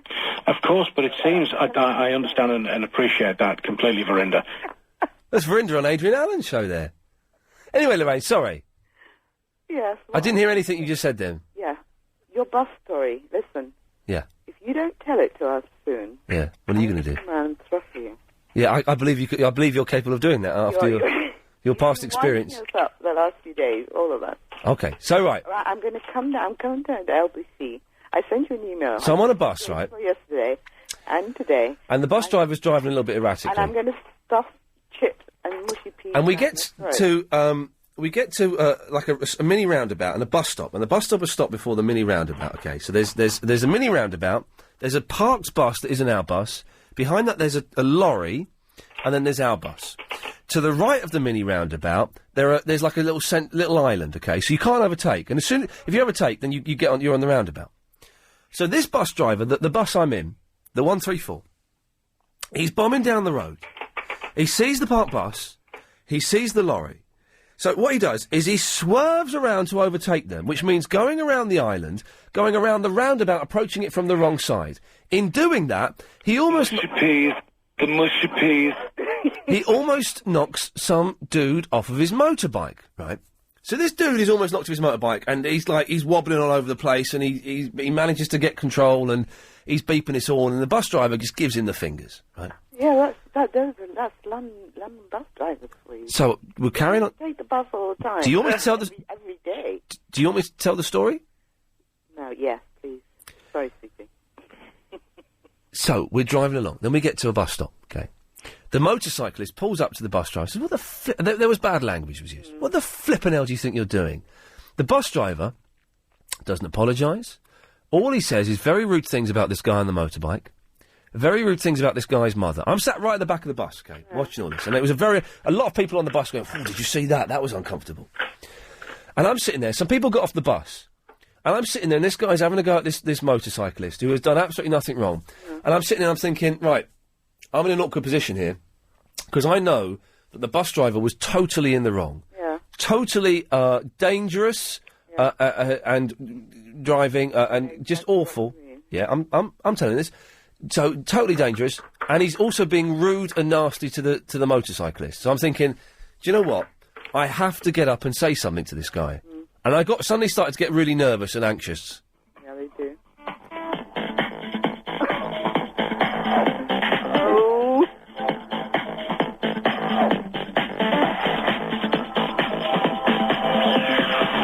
But I think I've got to get up and say something. So I get up. I'm at the back of the bus. And slowly and nervously, and I'm thinking, maybe I'm not going to do this. I start walking towards the bus driver, right?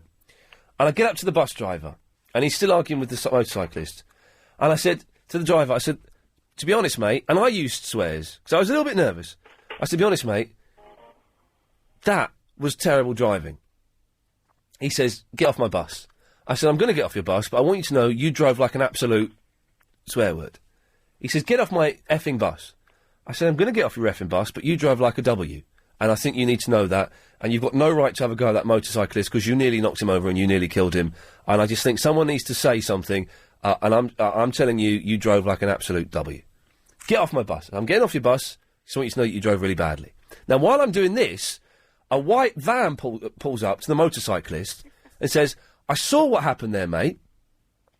That was out of order. I'll be a witness if you want. And the guy goes, fantastic. Anyway, I get off the bus. The white van pulls up in front of the bus, reverses, so it's touching the bus, so the bus driver can't go anywhere. And suddenly there's a major incident taking place. So I'm there, and I go up to the motorcyclist and say, to be honest, mate, I'll be a witness as well, because that was out of order. And he goes, oh, thanks, Ian, I really like your radio show. So that was a little bit weird. Yeah. And then it all got a little bit nasty. Then the bus driver gets out, and he's effing and blinded. Move your effing van out of the way. You're blocking me. You're breaking the law. I'm going to report you. And then the motorcyclist and the van driver start having a go at the bus driver. I chipped in a little bit, saying, come on, mate, that is out of order. And there were some kids there who joined in as well, because, you know, it's a laugh, isn't it, when you see some grown-ups having a fight in the street. And then that's the end of the bus. That's the end of the bus story. Oh, and then you left. Yeah. You just left them to it. Well, no, it finished. The motorcyclist pulled off. And I bet he bloody got away with it, didn't he? Well, we don't know, because, yes, and I've spoken to the motorcyclist since. We swapped phone numbers. And he wrote down bloody idiot, he wrote down the number plate slightly incorrectly. So when he phoned up the police, I tried to phone up Metro Line and complain. He tried to phone up the police. And he had the number plate slightly wrong, so the guy has potentially got away with it. But the thing is, I've been on this dude's bus before, and I know I'm going to end up getting on his bus again, and it's going to be a tense thing. But I'll get on the bus and I'll get his number. Good for you, and good for you for standing at the Well, that's the point of it. That's what I do, and then people look at me like I'm a lunatic. Well, now, Lorraine, from what little I've heard of you, I'm on their side. Oh, don't give me that. I'm not that mad. Well, you did say something and then denied you'd ever said it. I didn't say it, honest, I swear. You did. But that's the point of it. The point is that I was scared and I was nervous. And normally in those situations, I would keep my mouth shut. Scared. Huh? You weren't scared. Well, yeah, I was. Really? Well, yeah, I was. Huh? Yeah. And normally in those situations, I would say nothing. But I got up, I knew that right was on my side. Exactly. And I got up and I said something. And I shouldn't have used bad language, but I was very nervous. And I did the right thing, Lorraine. Yeah. Well, good for you. Well, Lorraine, thank you. I wish more Londoners would do that, and perhaps these stupid bus drivers. Yeah, well, you're boring me now. What's so attractive about... Evening. Alan. Good evening. Good evening. Yeah, good on you. I'm a motorcyclist myself. Yes. We need all the help we can get, because we do drive like lunatics. Well, I mean, it wasn't necessarily the fact that a motorcycle was involved, although this guy did nearly get knocked over. It was the fact that this guy had driven so badly, and then he was giving the motorcyclist abuse, and that was kind of the bit where I thought, well, actually, no, someone needs to step in and just point... an independent person needs to point out that this guy was an idiot. I know, yeah. We won't arc on about it, because we'll end up all Nick Ferrari. Oh, God, no thank you. That's right. No, thank you. What I was ringing up was about the dead stars. Oh, yeah, have you seen any famous dead people today? Well, what it is, I hang about with a fella from BBC London. Yeah, oh, yeah, who's that? Not Robert Elms? No, Eddie Nesteg. You don't? Yeah, I do. You don't? No, I don't. Oh, OK, well, that's a But shame. he looks a bit like it. OK. Hang on a second, I've got a bit of BBC London on my computer somewhere. Hang on a second. OK, thanks very much, Rashid. Tony in West London. Good evening, sir. Hello, how's it going? You all right? Yeah, very well, thanks very much. Thanks for calling. That's fine. Listen, you're saying they should pull shipwreck just because some silly bird on there is talking about old nonsense. I find that offensive and racist. Yeah. Yes, Alan? It's dire, isn't it? It's awful. The only good thing on there is Danny Baker and, 15 minutes of Robert Elms is all I can take. That's about it, yeah. Anyway, I was round at my friend who looks like Eddie Nesteg. Oh, OK, yeah. And we got the old Luigi board out. Oh, yeah. And we was having a séance. Yeah. And we called up the ghost of Bobby Davro. Oh, really? Yeah. And what did he have to say? Anything amusing? No. Not really, no. He just asked us if we had any jobs going and that, because he was getting sick of Panto. Yeah, bless him. Oh, he was in Panto with Fonzie this year, though. Oh, right, was he? Well, yeah. I think I laughed at Bobby Davro. Chris, now reality check it. Did we laugh at Bobby Davros doing pantomime? We did, didn't we? Yeah, he was well funny. He was good in Doctor Who when he used to sit in that thing. Yeah, Bobby Davros, yes, he was, yes. Well, Alan, thanks for telling us your stories of contacting the dead. No problem. Good lad. I'll get Eddie Nesteg to give you a call. Please do. I would love that. Let's, oh no, we'll do, Alex, the Verinder impersonator. Not anymore. Well, you say that, you need to change your voice then. Well, I can't remember any name, but I was going to tell you a story that happened to me. Okay, but Verinder impersonator, you can either do it now in 35 seconds or come back after the news. Well, it's quite a long one. So, I'm a cyclist. I'll give you an intro. I'm a cyclist, and I was completely innocent. I did nothing wrong. And hear the rest in a minute. All right? Yeah, it's good though. It's a good story.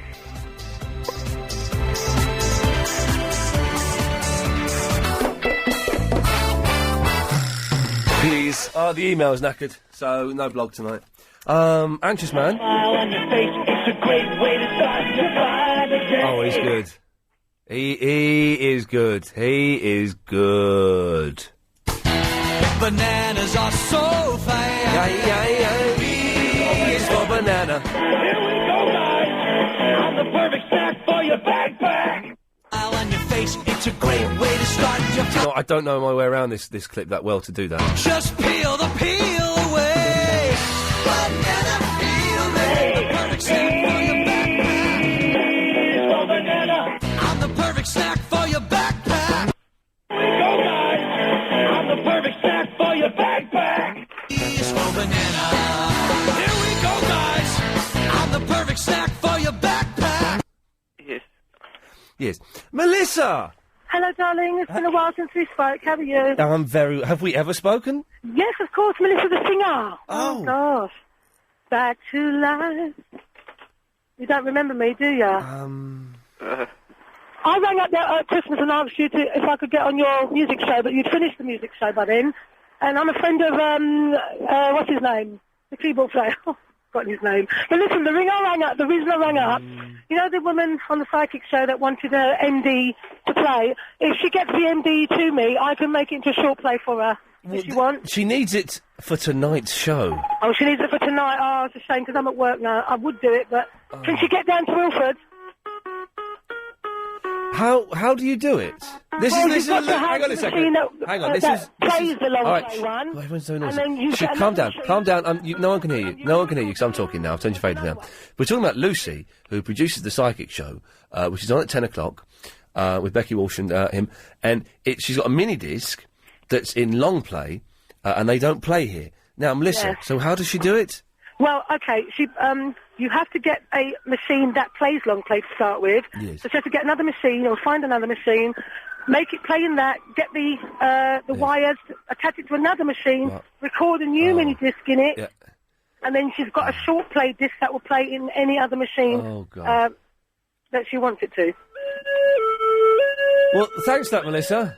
I'm sorry, darling. I say thank you for that. That's all right, sweetheart. I'm on my break now and I've got to get back on stage. So I'll Well, what are you doing on stage? I'm performing in Ilford tonight. I'm singing tonight in a lovely restaurant in Ilford. Are you a drag act? No. Iain, I'm the former lead singer of Soul to Soul. I'm a singer. Oh, a session singer. Oh, I know who you are. Yes, no. And we were going to get you, and then we stopped doing it. And I know exactly who you are. Okay, I apologise. It's just that I go away a lot, and I don't get to hear your programme. I don't phone in as much because I'm not here. But I'm here tonight, and I thought I'd help you out with that mini. When you go back? What's the first song you're going to belt out to them? The first song I'm going to do is Shakira's "Hips Don't Lie." Oh, that's the one about her breasts being like mountains, is it? What was that? Sorry. Is that the one that's about her breasts being like mountains? No, that's whenever, whatever. That's that one. There's the other one. Oh, it's on tonight, and the hips don't lie. That one. Hips don't lie. What's the one about I believe it should be illegal for a man to lie to a woman. What's that one? That's rubbish, that one, isn't it? I don't know that one. I believe... It's the one in the video where she's going out with the boxer, but he's going out with someone else. I believe it should be illegal for a man to lie to a woman and break a woman's heart. I don't know that one. What was that? It was her last big hit. Oh, blimey. Cool. Have you seen that video of her with Beyonce? I've seen it. It's very, very, very sumptuous. Oh, it's sumptuosity personified. It's brilliant. They're really good together. They complement each other. They were very, very complimentary to each other. Yes. Well, listen, Iain, I'm going to sing. I'm going to write a jingle for you. Yes. I'm in the studio next week. I'm going to write a jingle for you. Okay, and can I she's send it to you over the email? You can send it to me over the email, certainly. Okay, yeah. I'm going to make it like a really nice special one. All right, we'll make it rude. No, don't make it rude. Make it sensual. I will. I'll try my best. All right, thanks, Melissa. Thank you, darling. Bye. What's that song? I believe it should be... I'm changing the words in the tune because I don't know them. I believe it should be illegal for a man to break a woman's heart. Oh, it's the Rinder impersonator. I forgot about you. Yeah, have you forgotten about me? I did. Who's this? Yeah, I did. Hello? I'm actually going to eat a banana. Yeah, alright, fine. But anyway, I'm a cyclist, alright? And listen, I'm going to play some music to make your story sound a bit more interesting. alright. Yeah, I'm a cyclist, and I ride recklessly because it's more fun. And I don't have a helmet, and I cycle whenever possible without no hands. And because it's good that way. But I was cycling to Regent's Park for a picnic with me and one of my friends. And I went through one red light because I was going to be late. Hello? Who's that? Yeah, anyway, I cycled through one red light. And this man in a minicab, licensed minicab, right?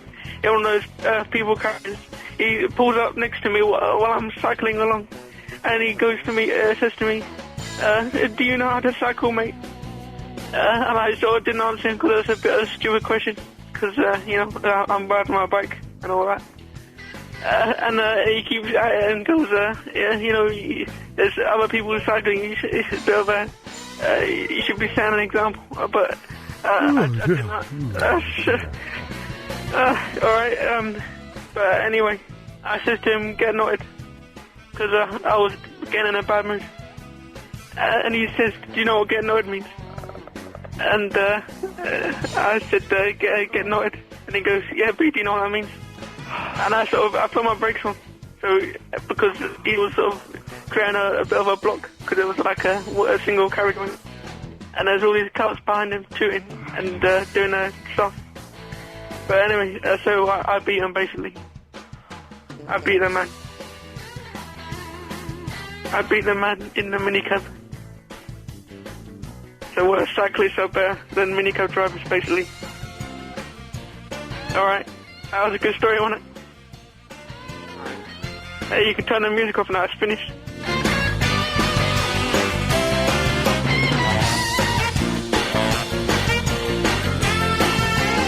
Those horns are brilliant, aren't they?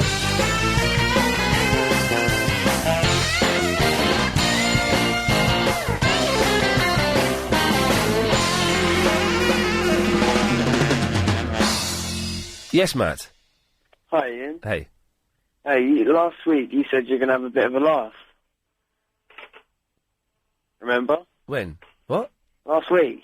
What? You said you need to brighten up the show a bit. You need to have a bit of a laugh. Did I? Yeah. Okay. That story was rubbish. What, the bike story? Yeah. It was rubbish, wasn't it? Yeah. Well, I tried to brighten it up by playing the instrumental version of B is for Banana. Yeah. Chris Hawkins would have liked that. Didn't really work, though. Well, now, okay, listen, I'm at the mercy, when people call in, I'm at the mercy of their contribution, and their stories, and, I can't make everybody's lame call brilliant. I can do it with some people. Yeah. I couldn't do it with that guy. I don't think I can do it with you either, Matt, but I'm going to try. Yeah, okay, that's I'm going to try. fine, yeah. Yeah. So I'm just... What have you been up to? It's freezing up there, is it? It's freezing. Where are you? I'm in, Scotland. Oh, okay. Yeah. Okay. Yeah.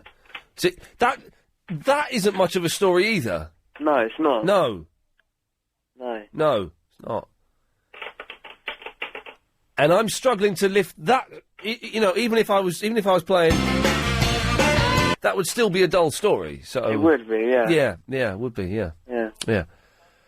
Just I got nothing to talk about. Well, what we can do here, Matt, and Yeah. I want you to seriously consider this. Yeah. We could both bail out now, say no more about it, and move on to the next call. Yeah, that'd be a good idea. Shall we do that?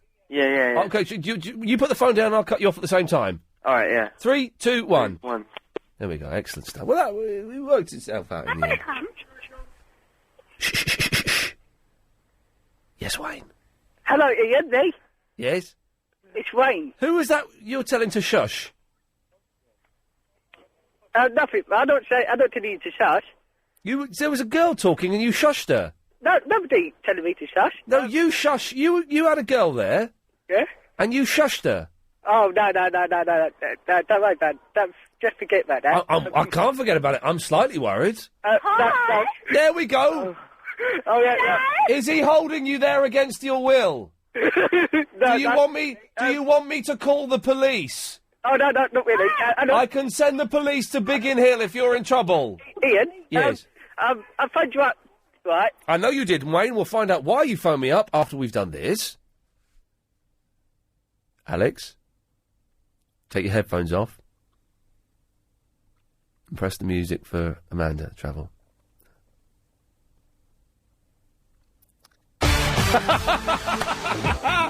We were there for ages. Oh, bless him. Alex, he's obviously doing a bit of editing or something. He had his headphones on. He was miles away. Well, I've got all night, you know. Oh, I know. It's the Travel News now with Amanda. Thanks, Ian. 3. Ian Lee's Good Evening. I'm drinking this stuff. Wayne, get this. I'm drinking this stuff. Yeah? Right. Heather Jingles. I think it's... Yeah. I think this was on... Did you listen to Jim Davis's show today? No. Well, it's like the health show. And I think that they had this drink on there called Cherry Red or something that you mix with water and it's supposed to be good for you. Right.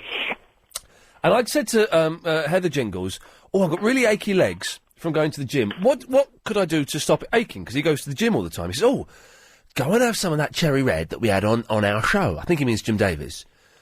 So I had some, and it's bloody awful, right? But it's not a nice taste, in my opinion. And I'm drinking it just on the off chance that it makes me feel good. Well, I would take orange juice. But this is supposedly, it's supposed to be really good for you, right? And I'm sure it is. It's supposed to have all the vitamins and... Yeah, stuff that you need to stop your legs aching after you've had a workout. Yeah, well, what's it got inside it? Vitamin C. Well, no, I don't know. No, I don't know. So it's like made of cherries. What have cherries got in them? Well, cherries, they've got in, cherries. They've got cherries in them, yeah. Yeah. Well, the Rats. when you go to Sainsbury's or Safeleys. Waitrose. Waitrose and Safeleys.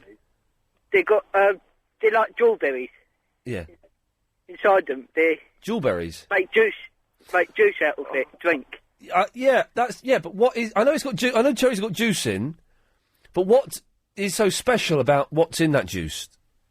Well, it's supposed to... It's good for your health.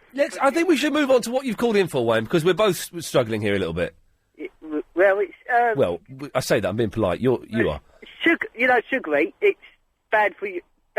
Sugar? Sugar. Yeah. A lot of, like, McDonald's stuff, like Big Macs and quarter pounders, but they're no good. They're fattening. Yeah, they're very fattening, the quarter pounders. Right. When I was in America, they had a new thing over there. Yeah?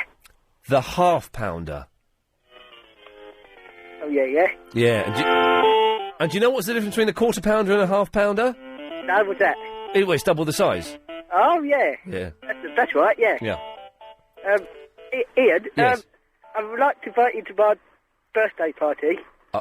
I'm so tempted. You and Agent Chris. Can Lady Alex come? Yeah. Okay, well, then the Sunday I'm interested. But, can I tell you off air, right, where to go? When is it? If you get a pen and piece of paper ready. I've got a pen and piece of paper. Don't tell me where to go, but just tell me when it is so I know if I'm free or not. 23rd of June. 23rd. Hang on a minute, let me just get my diary out there, Wayne. How old are you going to be, Wayne? Yeah? How old are you going to be? Pardon? How old are you going to be? I'm going to be 26. Well, let's have a little look. I can't tell you how tempted I am to come to this. 23rd of June. Maybe you should have a joint birthday party. Yeah, because it's my birthday on the 9th of June. Yeah? Oh, yeah, what going on about football? It says, hang on a minute, my diary, Saturday, 23rd of June, Ian is busy all day, but hang on, but this is good, but Agent Chris and Lady Alex are both free. Yeah? Whatever they say, they're definitely free. That's in your diary? That's in my diary, yeah, so they could still come along. Yeah? Yeah. Oh, that'd be good then. That'd be good. If they're free, yeah. Hang on, let me check my diary. Okay, Chris. Chris, do we have that thing that you wanted to do on the 23rd? Hang on, let me just check. Yeah, have a look. We're just checking diaries, Wayne. Yeah, Okay, got to check diaries. 23rd of June, you say? Saturday, 23rd of June, yeah. Says that Ian is massive. Whoa! That's carry on. What are you doing? Oh, my diary says that Ian's lying. Well, hang on. Look, there's more in my diary. Alex, you haven't got your diary with you? No, but I remember Chris putting in my diary. Yeah. That you two are. Yeah, that's it. Okay. Well, it says in my diary that the thing that you two are going to be doing is cancelled. Oh, it's still on according to my diary. Yeah, I know, and you've written in my diary. Must remember that the thing I was going to do on that day with Alex has been cancelled. I must remember to change that in my diary because it still says it's still on. So you're both free. But I've also had a little PS at the bottom here that says, remind Ian... Yeah? That his thing was cancelled too. Yeah, I definitely remember you saying that. Yes, write it in my diary I did say so that. you remember. I did say that, and so I wrote in my diary. But then I had another thing booked in after that, which I could do because I couldn't. I remember I couldn't do the second thing because I was doing the first thing. Then I remembered because I'd written the PS in your diary that the first thing had been cancelled, so I could then do the second thing, which is what I'm talking about. Can I come? What? Wayne? Yeah? It's your birthday. Yeah, that's right. Well, you can't come with us. No. Well, no, because it's your birthday party. Yeah. Yeah, but it says in here... Oh, no, I didn't see this bit at the bottom of the page. What? Well, it says, PPS, and this is the final PPS, and any other PPSs beyond this are not valid, that on this day, Agent Chris and Lady Alex are definitely free because of a religious festival they both adhere to, but they are allowed to go to birthday parties in Biggin Hill. Oh, that's right. Yeah, so could I tell you where to go? Don't tell us where to go just yet, because we're still arguing about who's going. In my diary, it says to avoid Biggin Hill on the 23rd. Yeah. Is it in Biggin Hill, Wayne? In Patchfield. Oh, it's in Patchfield. My diary says, you know they have these little quotes at the bottom? Oh, yeah. My diary says, on this day, and this must be an omen, Patchfield is the place to be for parties all 1, 2 and 3. And that's by George Burns. Oh, really? The American comedian, yeah. Well, you know in all the stats at the start of a diary... Yeah, I do know that, yeah. It says, avoid all birthdays on the 23rd of June. Oh, God. Because it's it's like a secret bank holiday. Oh. So, Wayne, it's looking unlikely we're going to be able to make it, I'm afraid. Oh. I'm really sorry about that. Right, well, yeah. Well, that's what I phoned you up for, because I would like you to come, yeah. I would like for me to come. I would like more for Chris to come, and I'm disappointed that he's going by old wives' tales. Me too. I'll make it, yeah. Yeah, but, well, you know, things may change for Chris. They won't change for me. That thing is definitely written in stone, almost literally. But things could change for Chris. So maybe ask him, via me, a little bit nearer the time. Bit nearer the time, okay. Bit nearer the time, Wayne. Will do, yeah. All right, mate, well, listen, thanks very much for that. That's all right. Have a great weekend, Wayne. Will do, and you too. No, what a nice lad. Can't believe you're so mean to him, Chris. Unbelievable. Let's go to Sarah. Hello, Sarah. Hello, darling. How are you? Oh, I'm fine.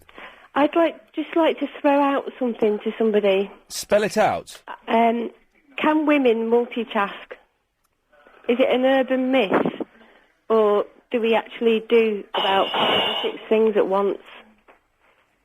Where's the spelling out? Eh? You said you want to spell something out. I'd like to throw it out to... Oh, throw it out. But, yeah. Well...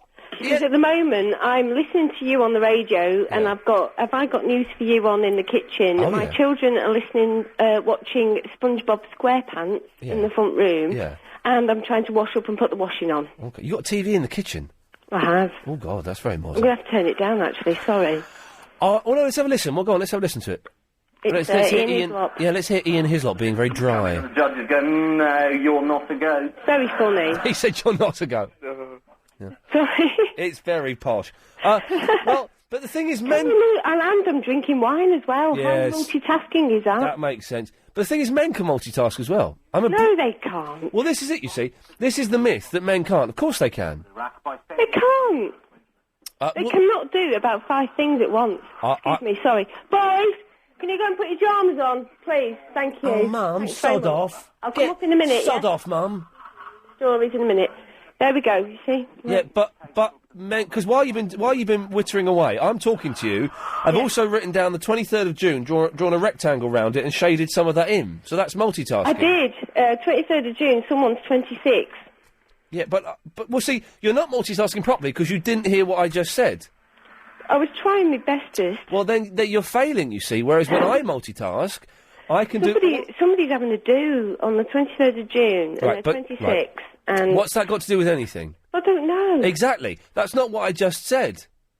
So you're multitasking, but you're doing it very, very badly, Sarah. Very badly. I'm not. Shame on you. Naughty, Sarah. Naughty. Oh, I'm going to go back to my wine. There, go and get boozed up. That's Can I be your northern correspondent? We haven't... See, you're rubbish. We haven't had correspondence for 4 months. So, no, you can't. Oh, please. No, you... I'm very good. You're naughty. Yeah, steady on, Anxious. I know where that one goes. Sarah, no, no, not at all. We haven't had correspondence for 4 months, and she wants to reintroduce that nonsense. 0870 90 90 973, isn't it? Please, good evening. Call 0870 90 90 973. I like the mushy peas. Just bear with me, Anxious. I have to do the longest live read ever, and I can't see a way of subbing this down.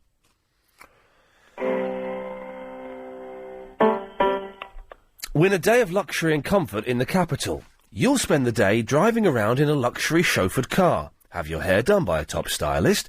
Receive luxury treatments at the Aveda Spa in Covent Garden.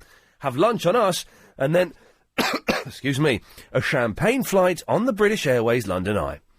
This weekend with Joe Parkinson, Saturday evening from 6 and Sunday morning from 10. And this is such badly written. So badly written. Andrex Quilts. It says here Andrex Quilts is the most luxurious. But surely it should be Andrex Quilts are the most luxurious cushiony soft toilet tissues you can buy. And they've just been voted the #1 product of the year by thousands of UK consumers.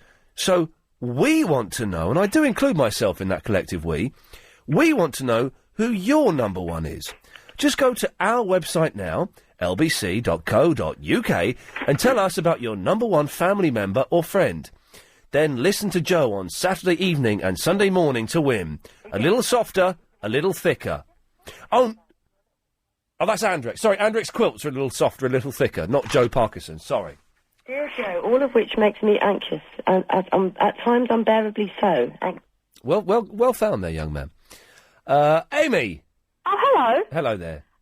Well, I was just ringing to say how good your show was, first of all. Well, thank you. And I'm having an 18th birthday party, which involves a bouncy castle. Right. And I thought you might like to come. Hang on a minute. 18-year-old girls, a bouncy castle. It sounds pretty darn perfect. Is it on the 23rd of June? Because I'm free then. No, my birthday's on the 22nd of August. It's going to be around then. 18-year-old girls on a bouncy castle. Yeah, I'm there. Yeah, fine. Oh, really? Yeah, I'll be there, definitely. Oh, good. Well, I don't actually know what else to say now. All right, well, I'll see you there. Okay, bye. Cheers, bye. Nice one. Did I sound sleazy then? Be honest with me. Of course you did. Excellent. Don't forget the Psychic show's on at 10 with Chris and Becky, and it really is the last couple of days to get your tickets to go and see them live. So go to lbc.co.uk. They're doing a live show on this Sunday, 2 days' time. So, yeah, go to the website. Go and see that. It'd be good, wouldn't it? Mandy! Ian. Yes. How are you doing? I'm fine. I've just tinkled my cup with a pen. I heard you tinkling. Yeah, it's good. It felt good. Yeah, I'm fine. The show's nearly over. It's nearly... My weekend starts in 25 minutes. Well, that's great. Have you got a nice weekend planned? I'm doing nothing tomorrow in the day. Then tomorrow evening I'm going to a screening of the show that I filmed in LA a few weeks ago, which I'm very excited about seeing that. And then Sunday I'm doing nothing. It sounds like you're going to be tinkling all day. I'm going to be tinkling all day and all of the night. Can I recommend something to you? Yeah, please do. To drink? Yes. Pomegranate juice. Is this going to stop my legs aching? Yeah. Because they're killing me now, and I know that I'm going to wake up in the middle of the night, 3 o'clock, go to the toilet and not be able to walk. Why? Because I've been to the gym. I had my session with my trainer for the first time in about 2 months. No, but you'll wake up in the night and you'll feel like your legs are glued to the bed. Yeah. It's horrible, that. I know, I'm dreading it already.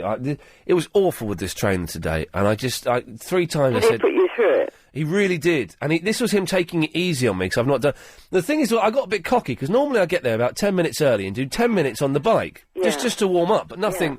And I got a bit cocky, and I thought, well, I've been doing a bit of running recently, so I did 20 minutes running. So I ran 2 miles before I started an hour-long session with him. Oh. So I was shattered, like, 20 minutes into the session. I'm not surprised. I'm an idiot. That's what I am. Yeah, pomegranate juice. Yes. It makes you wee a bit, but... Everything makes me weird. I've been drinking a lot of water today, and That's good for you. I've weed about 20 times. Yeah, but pomegranate juice is really good for you. Okay. It really, really is. Okay, well, I'll get some. I need to do a shop tomorrow. I need to do a big food shop. I wonder what you're going to say then. Yeah, well, I need to do one of those as well, probably. But I do need to do a big food shop. I bought ages ago, a couple of weeks ago, I bought a vegetarian cookbook, right? And last weekend I thought, right, let's open this up. Let's cook something from it. Let's do something nice. I go open the book and there's no pictures in it. Now, I can't cook food unless there's pictures. I agree with you. Because you don't know what it's supposed to... Take it back. Well, this is what I was told to do, but I didn't. But instead I went and bought another one. Yeah. That's got pictures in. Uh-huh. How... You can't have a cookbook without pictures, because how do you know what it looks like? Exactly. So what are you going to make? I don't know. I'm going to have a little look tomorrow. I'm going to peruse through it at my leisure in the garden, and then I'm going to go to Tesco's, get the ingredients, and then make it. And you're a veggie, though? Yeah. Well, yeah, I that's... didn't know that. Yeah, that's why I got the vegetarian cookbook. Do you eat fish? No, as I said, vegan? I'm a vegetarian. I don't eat fish. You don't eat meat and you don't eat fish. I don't eat fish. If I ate fish, I'd be Episcopalian. Is that what it is? Yes.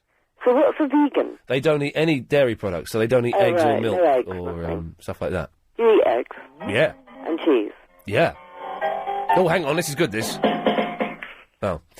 Yes, I do. It was great. What was it? I think it was the beginning of Minder, wasn't it? It was what? Minder. It didn't sound like anything like mine did. Doom. If you want to, I'll change your seat. Oh, it's the quote. It's the quote. It's the quote. I don't like the quote, do you? Do you know what? Yeah, I think they're all right. I'm not a massive fan. I saw them in concert a while ago. I saw them at Live Aid. They're good, because there's a guy called Andrew who listens to the show, and he's a top bloke. Yeah. And he is, let me get this right, he's Rick Parfitt's driver. Right. And he phoned up one day and said, do you want tickets to go and see the Quo? I was like, yeah, all right.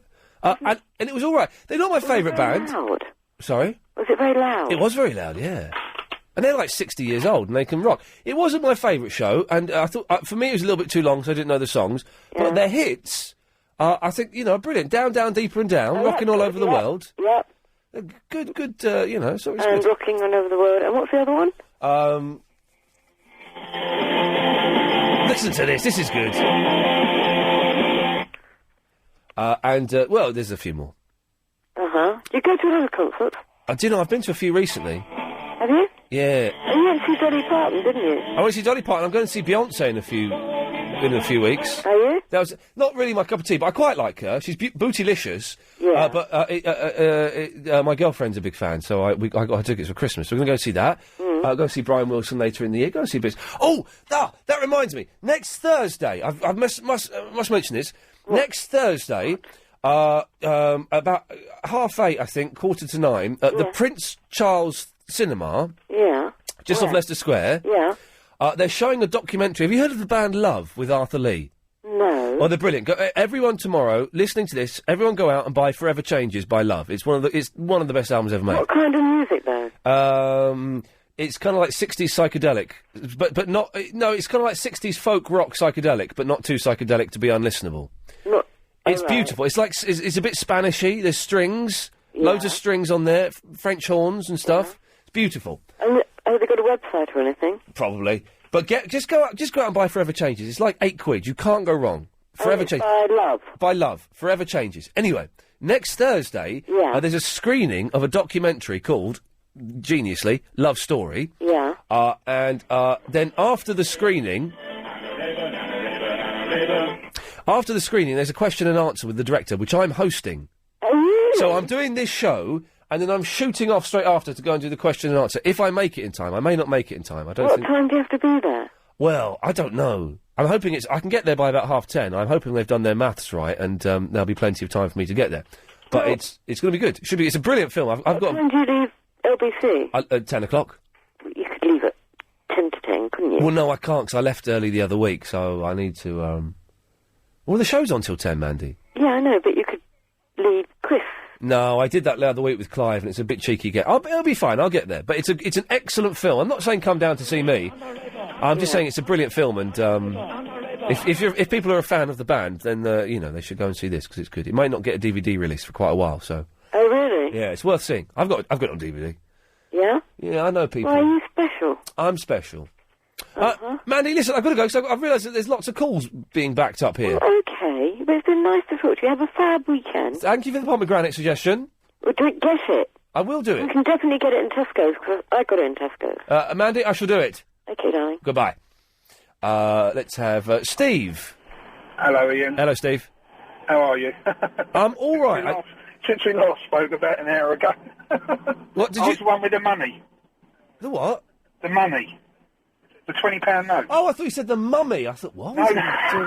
Did we? We could have done. Oh, all right. I forgot to ask you something. This is the reason I'm ringing back. Yes. A while back, you had some nutter ring you up about Charlotte Church. He was related or something. Oh, the Paul. And I had to cut my listening short, and I did not know what happened. Well, that's Paul, Charlotte, who claims to be Charlotte Church's cousin. Well, he got us in a little bit of trouble the other week.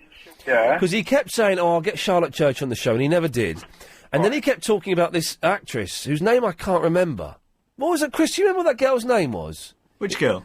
The girl that Paul was trying to get us in touch with. It was something. Three names. Anyway, he said that this girl's a friend of Charlotte Church's. And he kept getting us to phone this theatre up. And they kept saying that we don't know what's going on. And anyway, one night the theatre phoned us up, saying, look, someone's phoning up, trying to get in touch with this actress. What's going on? And it was Paul that had done it. He bottled it, put the phone down, and we haven't heard from him since. I suspect, Steve, Yeah. he's a nutter.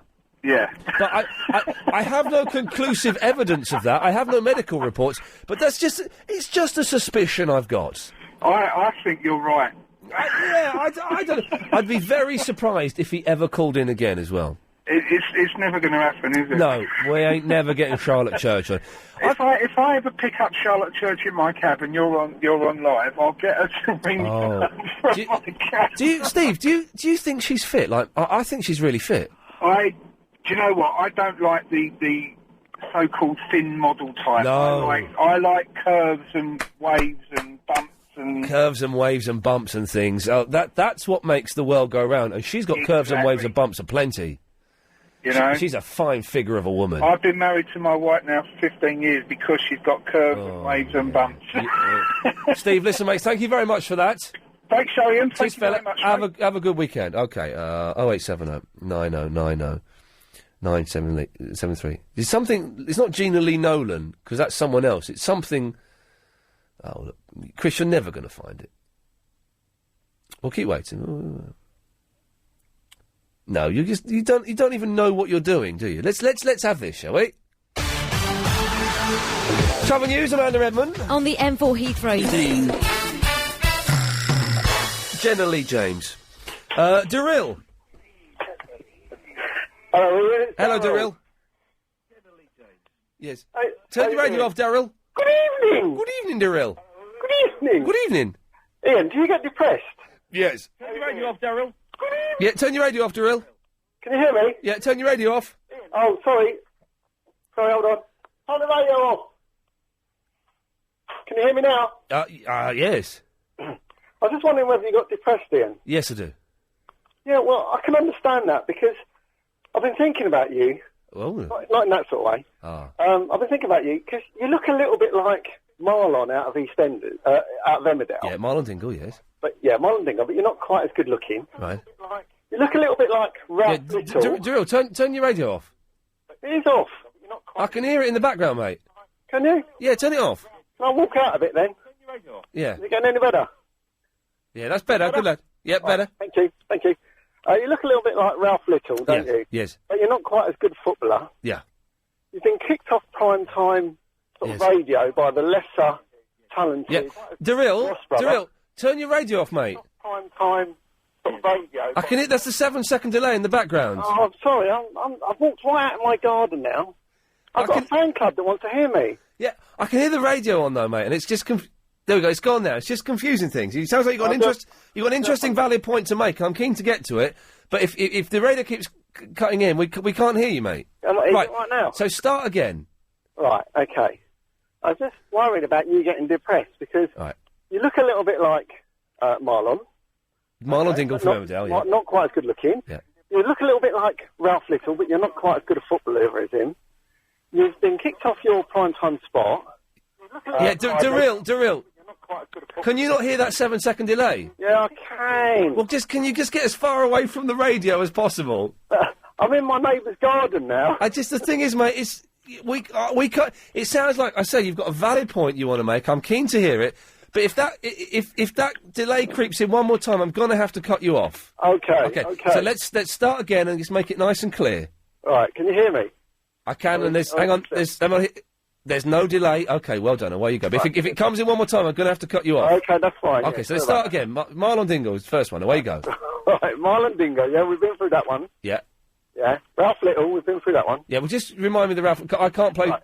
Marlon Dingle, Yeah, you're a little bit like him, but not quite as good looking. Not quite as good looking. Okay, well rehearsed. Ralph Little, Yes. you're a little bit like him, but you're nowhere near as good a footballer as him. That's correct. He's an excellent footballer. It is very good. Yeah. You've been kicked off prime time radio through the lesser talented of the Ross brothers. Yes. Yeah. Paul And- Ross. Paul Ross, yeah. Paul Ross. And anyway, Yes. and also you're being dumped by your girlfriend and you're living at home, and all you do all day is play on your joystick on your PlayStation. Right, Daryl, I'm going to have to cut you off because the 7-second delay is back, mate. What? Oh, sorry, pal. What? What? I'll call you again. Yeah, don't bother. Oh, no, it was Anxious Man that had the 7-second delay. Oh, God, Daryl had such a good point to make as well. Andrew's in Walthamstow. Hello, Ian. Hello, Andrew. Anxious man's still there then? Anxious Man is still there, yes. Oh. He's been there for the last 69 minutes. He's good, isn't he? He's keen, isn't he?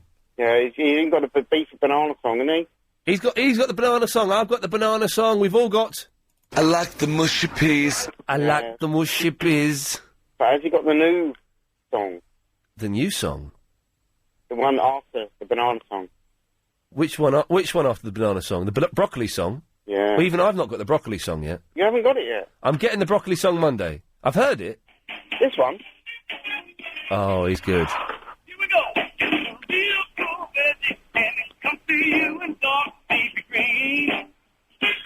Shouldn't it? It is good. Have you heard all the others on there? Have I heard all the others? Oh, you don't know about all the others? Oh. Let me think. Oh, sorry, Andrew. What other ones are there? Is there the one called Fiber? He's good. He's good. Fiber, so very good for you. Fiber. Well, there's one called Vitamin A. Oh, yeah. Go on, what's the vitamin A? Your body is a factory. This is great. Every day, eat the things we need to make vitamin A. There's a lot of things going on here. What is there one about being fit? There might be one being called Fit. What, Fit Kid? That's it, Fit Kids. Oh, what's... Go on.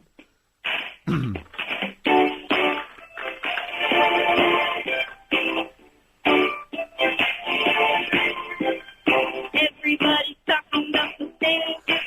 So, Andrew, are you saying that you're better than the Anxious Man? Oh, I'm not saying I'm better, but I've got less tracks than him. But go on. What's Anxious Man got? Anxious Man, blow him away. Just peel the peel away. Banana peel every day. Makes you feel good. He's got good quality audio clips, Andrew. Oh, fair enough. Yeah. Yeah, well, that kind of petered out. Well done, Anxious Man. You did a superb job there. Right, which of these Muppets do we want? We'll go with this one, first of all. Big up yourself, G. Yeah, go on. Did you just call me a Muppet? No, not you. The next caller's a Muppet. Who's the next caller? Dion. Dion's, yeah, he's a Muppet. Okay. I've heard rumours, yeah? Yeah. About you. Oh, on what? forums. What? On forums, yeah. Yeah. Don't worry, it's not about the other thing. Okay, good, because that's... I told you can't mention that because I will actually take legal action. You said you would do something else to me. But... Well... Yeah, it's about you, yeah? You're meant to be the new Russell Brand, innit? I'm meant to be the new Russell Brand. No, you're taking over Big Brother's Big Mouth, Ian. What I've heard they're doing with Big Brother's Big Mouth is they're having a different host each week. Yeah, I've heard that, and I've heard you're doing it on your own, taking it over. And you're bringing Vinny to the top with you. Well, you know it would make sense, don't you? But, yes, I think the answer is indeed. People are actually being quite nice about you for a change on there, actually. On where? Digital spies. Oh, are they? I might have a little look at the weekend then. Yeah, go on then. Oh, well, maybe not. One more thing. Boss. When are you gonna play me out, blood? I'm getting lonely. Well, hang on, I'll answer that after these. And Lee's Good Evening. I was on there the other night and no one was around. I'm going to be on there tonight. Oh, well, I'm not. Why? Because I'm seeing people. Can you see me via the television? No. I met a lovely French girl on there yesterday. Well, fantastic. Let's go to Vinny. Yeah, so you go wrestling, innit? Sorry? You play wrestling with Agent Chris. I don't play wrestling with Agent Chris. We wrestle. Yeah, you go tour, yeah. So next week, instead of 1, 2, 3 pinfall. Yeah, 1, 2, 3 pinfall. Okay, right. Yeah. Yeah, have submission. Right. And so, what do we? How do we do? What? I have to strangle him. Yeah, something like that, and he has to tap up. What? I don't understand anything. He has to smack his hands against the floor. He has to smack his hands against the floor. And that means he's given up. And yeah, I don't think, to be honest, I wouldn't trust either of us to put the other one in a neck lock. Oh, no, it doesn't matter. It could be an ankle lock. So what? I just lock his ankle and he taps the floor. He's not. Well, no, he's not going to. That's if he wants to tap the floor.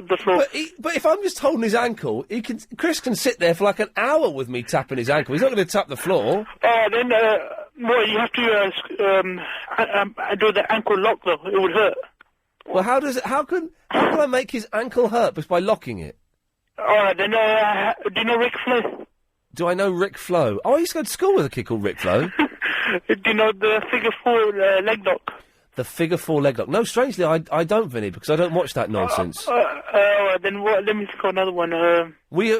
Anxious Man played you on Adrian Allen earlier. Yeah, I know. Yeah. Yeah, and Woo! I'm really intimidated by that. And I think that should. I kept cut off. Yeah, Ian. Involved in. Hello. Of course, but it seems I understand and appreciate that completely, Verinda. Yeah, look, Ian. Yeah. So who came into your room earlier on? Don't worry. Well, I do worry though, Vinny. I do worry. Who came into your room? My cousin. Why did you laugh and why did you have to put the phone down? Because I've missed it.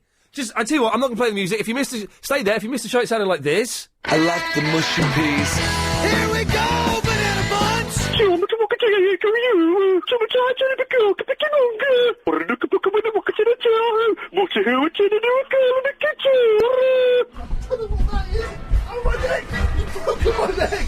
actually broken my neck.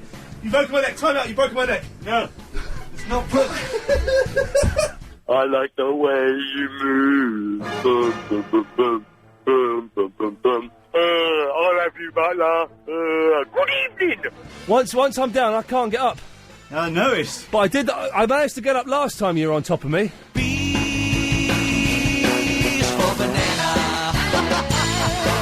I like the mushy peas. I like the mushy peas. I like the mushy peas. Ooh, whoa, I like the mushy peas. I like the mushy peas. Oh, that wasn't bad. I'm sorry, Alex. Thank you for that. Vinny, thank you for that. I feel like swearing now. Well, I'm going to cut you off. No, I'm not. Yeah, we go. Psychic Show next. Thank you, Anxious. Time's unbearable. There we go. On FM, on DAB,